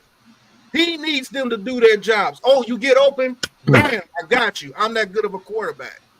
I know what to do once you do your job. If you do your job, we're going to win. That's what Patrick Mahomes is. That's what Aaron Rodgers was in his prime. That's what Brady was. If you do your job, we're going to win. The only time Brady got beat during that 18-0 season is when we got after his ass. And we forced him to be off his kilter. No quarterback is waving a magic wand, holding the ball in one hand and making everybody do their job. That's insane. That's what y'all don't get. Hey, Chris has seen us in at the draft, man. He says if you guys were in the same room, it'd be like the Springer show.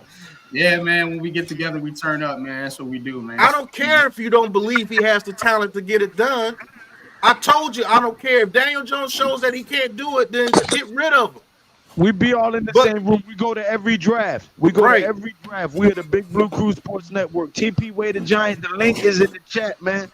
TP, hey, real quick, hold up, time out. TP is one of the people I met at the NFL draft. He's a Giants fan, man. So shout out to him, man, for tapping in. He said he would. I was hanging out with him before you and Lou got to the draft, Pat. He had his 3 kids with him and his wife and his 3 kids, man. So shout out to you. Shout out TP Way. He has his own channel. If you guys want to go to support, y'all can do that right now. TP, if you want to put your link in the chat, that'd be cool. And TP Way, I've been saying this the whole time. Nobody can answer it. What QB has succeeded with the equal talent DJ has had? If you can't name him, then you can't expect for him to do the impossible. You can't. Name one quarterback in the league besides Andrew Luck, and he was only able to do it for 6 seasons with no offensive line and a mediocre weapons at best. There's no quarterback you can name that did that. You can't name him. Christopher Tony said, how long is it going to take to realize DJ ain't it? Damn it, man. Nobody care. I don't care about the quarterback in general. I want the offensive line and weapons on this team. So if we do have a deficiency at quarterback with Daniel Jones, because you don't know yet, there's no way possible you can know yet. You shouldn't even be fighting this hard for that dude, because you just said if he doesn't do what he said, exactly, then you get rid of him, because we have an offensive line, we have fucking weapons out there now. So now you can find out what he truly is. I mean, the difference between me and you, Pat, you still think he got a chance to do that. I still do think he does. I mean, that's a simple disagreement. I just don't think he got it in him. You think he got it in him? We get to see this year though. English was that, son? I still does think he got a chance. Well, you need to go to work. I gotta go to work real quick, but these niggas, like, I can't explain it better than what I explained it earlier. You motherfuckers think this damn quarterback has a magic wand in his hand and making everybody do what they were supposed to do. The bag with all the cursing, sir. Don't mess up the bag. We got to keep. Hey, look, y'all act like this quarterback has a magic wand in his hand. And he's just making everybody do what they're supposed to do. Then he throws the ball. That's crazy. He can't do that because he's a one reader. Every day is work if you want to get ahead, E-Man Perry. I work every day. That shit's crazy, bro. He's not making those receivers run better routes. He's not making those guys win one-on-one blocks. He's not doing that. He's not making running backs do cutbacks and make cuts and make people miss out there on the field. He's not doing that. If you do your job and you have a great quarterback, he's a great facilitator, you're going to win. So Pat, what's your expectation, bro? Real quick for you, Dick. I expect Daniel Jones to do what he did in 2022, except with 24 touchdowns at least. Move and do this and that. That still works. It's just not physical labor, but it still works. Sorry, go ahead. Just responded to E-Man Perry. I expect him to get over 20 touchdowns this year and at least between 35 and 4,000 yards if that offensive line blocks, and get us to the playoffs. If he does not do that, he will be gone. Point blank, period. But at least we will have a foundation for the next guy, and that's all I care about. You think I'm not going to call Giants content or call Giants games because Daniel Jones is not the quarterback? Are you crazy? I called when Jake Fromm was there. You guys were there. I called when Mike Glennon was there. I cheered for DeVito and Tyrod Taylor last year. Glennon. Another question I got, man. Why did the offense change? Wait a minute. Pat, wait a minute. Pat, go to work. Go to work, man. Yeah, go to work. Out of here, man. Go. Keep drawing him back in with all these questions. All right, I'll see y'all later, man. Go get the bag, fellas. Shout out to Pat, man. Appreciate you coming through, bro, man. Let Pat get his bag, man. Really. But I just want to know, like, because it seemed to me like the offense did kind of change a little bit when Tyrod Taylor got in the game, man. So I want to know, like, what's all that about? Did they change? A different aspect of the game because it's a different skill set for one, and he has a familiarity with Dable and what Dable likes. So that right there is gonna bring a different element to the game. He's been in the league longer as well, so he goes through his progressions faster and he processes the game a little faster than that DJ. part so right there. Naturally, is going to be a difference, you know. But that's with any player, like we were talking about earlier. You know, you take Geno Smith, he sucked everywhere he's went, and then you put him in a style that caters to his skill set, i.e. the Seahawks, and then you get what you get. So, you know, it just based on the coach using your skill sets to the best abilities. Yeah, go ahead, Dash. What's your thoughts on that? The way the play calling kind of changed with when Tyrod Taylor got in there, because it was different from Daniel Jones. Nah, Lou said it. And let's be honest, Tyrod Taylor's been in the league for a longer time. He's way more savvier, and he was quicker with his decision making. Now, if the offensive line was trash, he just saw that it broke down a little bit faster than what the other guys did, and that's Tommy DeVito included. And I think they didn't have to dumb it down from Tyrod Taylor to Tommy DeVito, because we could talk about Tommy DeVito and what he did, but they dumbed it down for him, kind of like what they did in 2022 for Jones. But with Tyrod Taylor, again, he's a savvier veteran that's been around the league, and it's quicker to process. So you saw him get the ball, even though he wasn't making all the plays downfield, but he wasn't taking as many sacks because he was getting the ball out of his hands and being smarter. That's what I think it was. Just what Lou said. A savvy veteran. And that's my thing, man.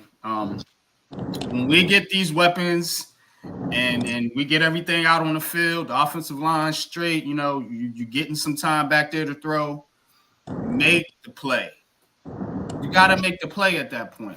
You got to make the play. See, I'm not here to defend Daniel Jones. Y'all know that. Only people on Twitter that think I'm supportive, like I'm a Daniel Jones apologist or something. I'm a Giants fan. I'm gonna call it like I see it.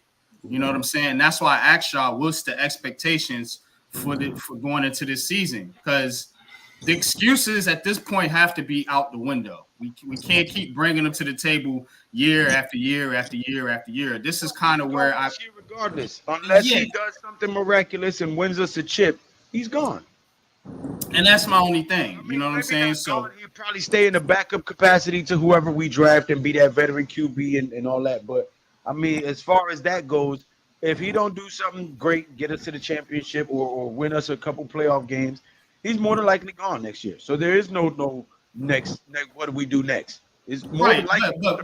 But the expectation, and that's why I asked what the expectation is, because if the expectation is what he did in 2022.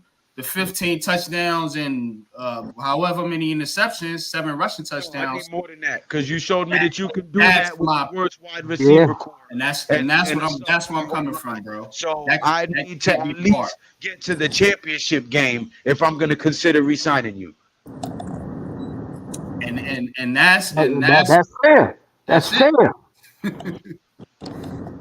You know what I'm saying? That's it. That's only being fair. I need you to at least get us to the NFC Championship game, one game away from the Super Bowl. If I'm going to say, okay, he's earned it, let me re-sign him for 2 more years or 3 more years and draft a QB and develop him under him while he plays out his contract. Word up, man. Miz, man, what's your thoughts on that, man? What's your expectation this year for Daniel Jones in this offense? I don't know. You know me. I'm not a stats guy. I just think the Giants got to compete for this division this year.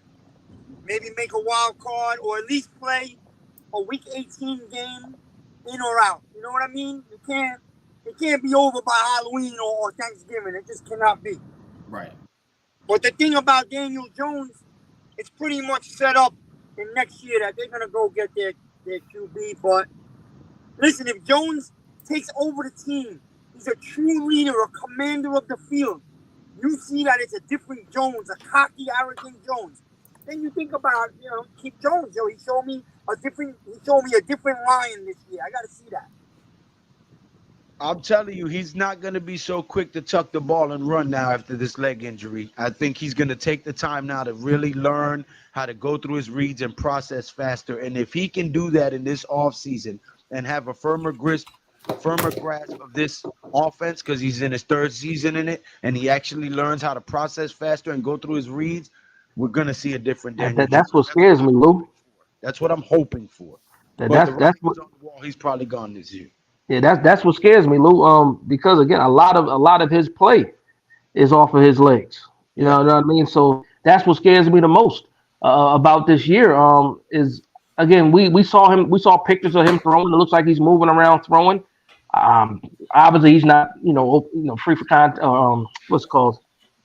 He can't have any kind of contact, anything like that. So I don't know. I don't know when he's going to be able to build this chemistry, or when he's going to be back in order to build that chemistry. Because again, this year is big for Daniel Jones, It's big for the coaching staff. It's even big for the GM. A lot of people's jobs is on the line this year.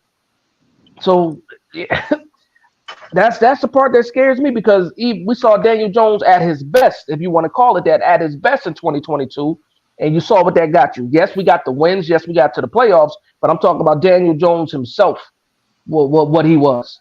And I don't know if that's something that we can book, we can bank on it. I can't invest in that. I don't know. And that goes. I said I would have to see him. He did what he did with the worst wide receiver core and slowest wide receiver core. Took us to the playoffs and won us a playoff game with the 31st ranked O line at that. So now you also had a horse too, though. You also had the horse, Saquon Barkley too. Okay, but what I'm saying is, Daniel Jones played a major part. He had 6 comeback wins that season. Absolutely. So Absolutely. You can't take that away from him. 6 comeback wins in the fourth quarter.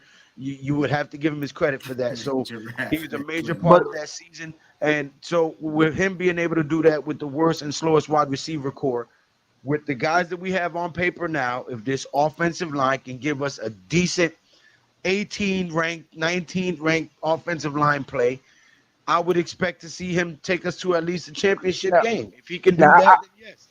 Outside, go ahead, my fault. Outside of this group here, because all of us here, we've been hanging around with each other long enough to know how we think about shit. And we talk about the outside, right? Like this year, before there was always that crutch of Saquon Barkley. This year is Daniel Jones. He is by himself here. Mm-hmm. Everybody is on his back, and we go as far as he's going to take us, right? And that, like I said, again, to me, the decisions that they made this preseason, I'm sorry, in the free agency, and then the draft picks tells me that they plan on throwing the ball. That they plan on throwing the ball, and again, there's nobody back there that there's not a correct. Devin Singletary is a solid running back. He should be good. We should have a running back by committee, but everybody's going to be looking at Daniel Jones and Brian Dable this year, in my opinion. That's why you have Malik Neighbors, Jalen Hyatt, Wan'Dale Robinson, Darius Slayton, Bryce Ford Wheaton still, okay? I think they brought back Hodgins, right? And some other receiver for a gunner position, McKenzie or something like that. Isaiah McKenzie and Gunnar Olszewski. Yeah, so, I mean, we have some wide receivers, and we drafted that tight end, Theo Johnson. We have Daniel Bellinger. We have 3 running backs, Singletary, the guy we drafted, and Eric Gray. Yeah, so I think we will see a running back by committee when we do run, but it'll mostly be screen passes and little passes coming out of the backfield. I think more so. Yeah, I think to your point, man. Look, that's why I was saying what I said about Evan Neal. That's why I was saying what I said about Darius Slayton. You can't just go into the season thinking that, the Giants just gonna be bad. They looking forward to the next draft. They don't have that wiggle room no more. And I'm glad y'all on this panel today so we can talk about this, man, because the expectation is there. You're doubling down. You gotta win games. You got to win. You can't be 4-5 win team next year. You got to win some games. They put their money where their mouth is. Straight up. Sports analysts all year were saying that they was going to draft a quarterback, da-da-da-da-da. Joe Shane and Dable kept saying Daniel Jones is going to be our quarterback for the future, and everybody thought that it was smoke and mirrors. They doubled down on what they said and put their money where their mouth is and got a number 1 wide receiver and said, we're going to show you we meant what we say. Yeah, but you got to prove it. We can't. We here's what I'm saying, Lou. We can't go have a 6-11 season, come back here again in the offseason, right here on Giants Conversation, and be talking about, hey, this happened, this happened. No, bro. Yeah, no, it's a wrap. People on the chopping block. You gotta win. I'll say this. I'm gonna tell you what. The Giants are gonna compete this year, and I'm gonna tell you this.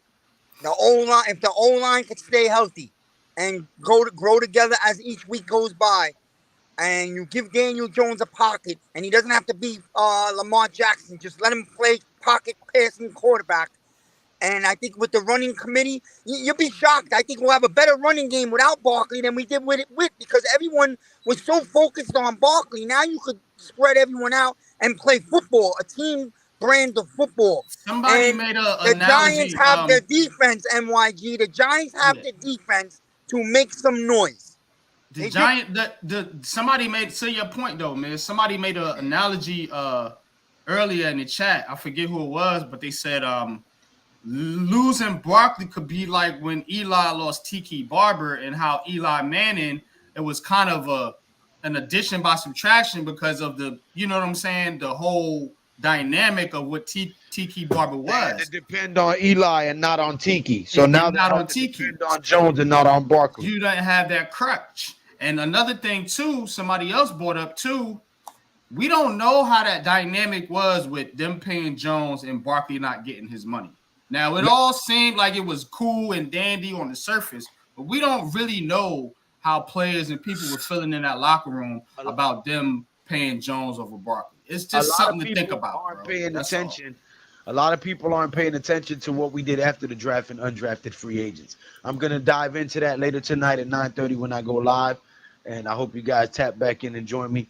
But we got some linebackers, we got wide receiver, we got some guys in the undrafted free agency that are going to make this competitive, and it's going to be a good season, man. I got a feeling. I'll come on tonight, Lou. Oh, sorry, I got to run into the kid's game. He has a playoff game right now, but I wanted to talk more, but I'll talk tonight, man. All right, good stuff, guys. Absolutely, man. Appreciate you, man. Yeah, we're going to get ready to wrap it up. I want to answer that question, though, real quick for 3 Alfred. hours. But go ahead. You got it, Dash. Now, Alfred said, Danny was trained by Cutcliffe. How is he a one reader? Exactly. Why is he a one reader? That's my question. He shouldn't be, but he is. So smacked around. He's gunshot. Well, exactly, Coach. That's what it is. And he was playing under Jason Garrett's system. I think Jason Garrett was specifically, that's fair. Engineering him that way and trying to coach him up a totally different way, or actually trying to coach the turnovers out of him. Mm-hmm. Yeah. And when you coach the turnovers out of a quarterback, it's gonna make a shot. It's gonna make him hesitant because he don't want to turn the football over. But NYG, so like I can admit that they broke him. They absolutely broke him. Mm-hmm. Can he be fixed? That's and that's what I don't believe in. I don't know. Now that question lies in. I'm on the fence with that, Dash. I'm gonna be honest with you, bro. That's a good question. And the answer. Hold on. That is a great question, and I'm gonna give you something to think about here. The answer to that is on the coaching, because Dave was supposed to be some great quarterback whisperer. Look what he did with Josh Allen. Right, that was the whole point of bringing him in here and giving him the job as coach with Daniel Jones to try to get the best out of DJ. Right. So now the question is, can Dable coach him back and fix him? Yeah. That's the question. I'm gonna get a little bit raunchy, I guess. When a pimp smacks his bitch around, she gunshot, right? How do you get her back? You got to take her out of that environment per se, which the coaching staff is supposed to do, and you gotta kind of coddle them and build their confidence back up. Which, to Dash's point, is the coaching. To Lou's point, it's the coaching. It's also the offensive line. The offensive line cannot allow him to get hit. Yeah. He can't. They can't. They can't. Let's be real. Whether it's Evan Neal, Thomas, Schmitz. Run, it doesn't matter who it is. You cannot allow this man to get hit or beat up. Plain and simple. And most quarterbacks, some quarterbacks don't have the mental fortitude of like a Tom Brady, of a Patrick Mahomes, Burrow. They'll get over that. Daniel Jones has proven, we got to keep him clean so we can see if he can grow mentally. Because if not, bitch ain't gonna get my money, so get her the fuck out of here. and to answer the comment too, because I think it was directed to me. He just hates Daniel Jones. I don't hate Daniel Jones. I'm just tired of him. Yeah. That's what it is. Mm-hmm. Hate got nothing to do with it. If he can, because I changed my opinion on him once.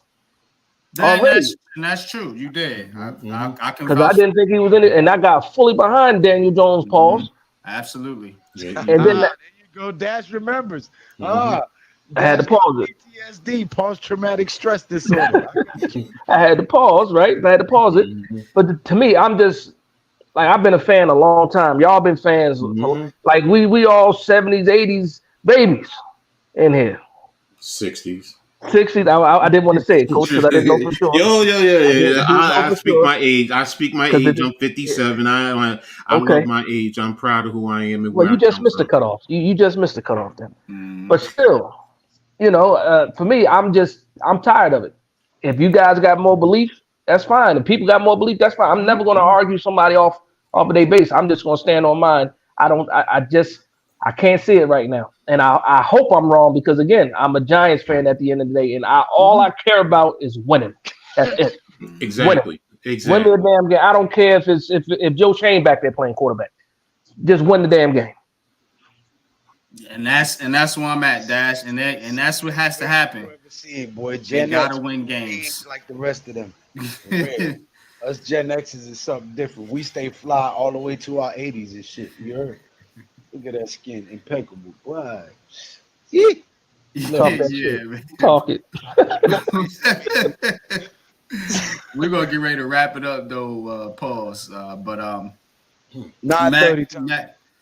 Man Cave says Mac Jones was a better processor at Alabama with the All-Americans around him all day to throw, and he got to the NFL and stunk. What happened to his processing skills? JBX. I think Joe Judge happened again. Man Cave, remember he was over there with with Mac Jones. He went from ruined one Jones and went to the other Jones and screwed him up. So might want to point at your boy Joe Judge for that one too.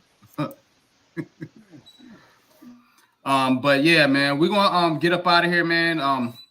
Appreciate all y'all for chiming in. Appreciate everybody in the chat. Been rocking out for about 3 hours now, man. So we're gonna shut it down and get ready for the night. G Nation, what you got cooking tonight, Lou? Give us a rundown, Lou. When I need him to talk, he doesn't show up. Dash, man. Tell them where they can find you at, man. Tell them what you got going on. Nah, you already know Big Dash knows on all streaming platforms. Lou, you said 9:30? You muted. Maybe that's why we couldn't hear you. He's still muted. Go ahead, Dash. You got it. Nah, I'm just saying if he jumping on pause. If he is going on the air at 9:30, I might be able to join. Put it that way, because Lord, I had a bunch of pauses in that just now. I'm gonna leave it at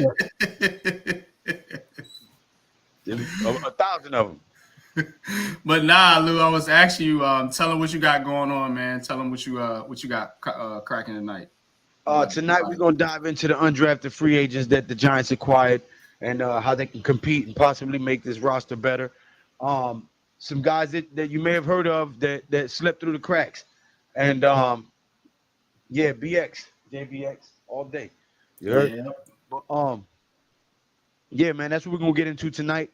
And keep a lookout for my breakdown of the Frank Martin and Tank Davis fight coming up June 15th. I'm gonna give you guys some insight on the fight game. Tank Davis is fighting Frank Ghost Martin. I'm gonna give my breakdown on that fight. They're both southpaws. Frank Martin, the Ghost is what they call him, is a good young upcoming fighter, hard hitter. Him and Tank have some history. They have sparred in the past, and they got some tension. But I'm gonna get into all of that and give you my take and how Tank wins and why. So keep your eyes open for that video. But yeah, we'll be going live tonight to tap into the undrafted free agents and the competition created in this offseason for the New York Giants. G Nation Cool, Inside Sports on all platforms: Twitter, YouTube, Facebook, and TikTok. And rumble.com as well. No doubt, man. Appreciate you, brother. Of course, you already know, man. Coach, man. Sports Network. Damn right. Coach. Yeah, what's up? Talk to me, man. What you got planned? What you got going on, man? I just tapped in just for today, really, going back to focusing on what I got going on personally. So, hopefully I'll be back, in a little bit. So, usually Tuesday nights I'm with you, Heart of the City. Wednesday nights I'm usually pick and roll podcast, trying to do videos. Saturdays I do halftime coaching adjustment show. So I got shows. It's just everything's a little bit on pause today. I just really needed this break from what I've been dealing with. So I can't thank everybody enough. I really appreciate every last one, everybody on the panel, everyone in the chat. Y'all just don't know how much y'all really, really have been helping me right now. So I appreciate and love everyone. So yeah, and Lou, yeah, let's go Knicks. Hopefully, they can do something. Hopefully I can tune in and watch it. Prayers and positive vibes, Coach. No, I appreciate it, Darius. Yeah, Thanks, man. Absolutely, man. You know, I'm here for you, bro. You know what I mean? Anytime, man. You already know. TP, this is Lou's link right here. I'm gonna throw it in the chat. Go sub up to him as well as Big Pat Sports Talk. Please. And Coach Ed and Big Dash Knows.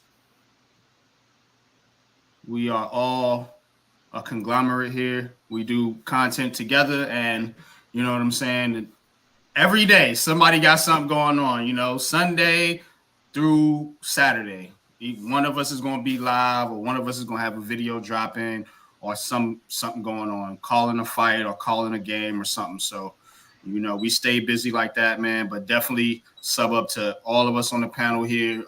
Coach Ed's Amazing World of Sports, Big Dash Knows, G Nation Inside Sports, Big Pat Sports Talk, Unpopular Opinion Sports, Miz in the Midday, Zion Zenith, so on and so forth. Wells as well. Yeah. So definitely do that, man. But definitely appreciate each and every one of y'all, man, for chiming in and staying with me, man, for 3 hours on this Sunday. Now I'm about to turn my attention to basketball and watch these Knicks go down tomorrow night. With that hating and shit. whoa, you ambushed me with the Knicks talk. So yeah, here we go. I'm gonna talk my Knicks shit too, man. But nah, for real though, I am coming out with a video breaking down the series with the New York Knicks and the Pacers. So be on the lookout for that. His show. Be on the lookout. My brother said, "Get the hell off the street." You kick me off my own damn show. Damn, you cold, Tribe. You cold, bro. For this shit, we're not gonna tolerate no disrespect. I gotta fuck with the Knicks fans, man. But truly, man, yeah. I root for all the New York teams deep down in my heart, man. But Ain't that right, Coach? We done waited 30 years for this shit. We gonna tolerate no disrespect.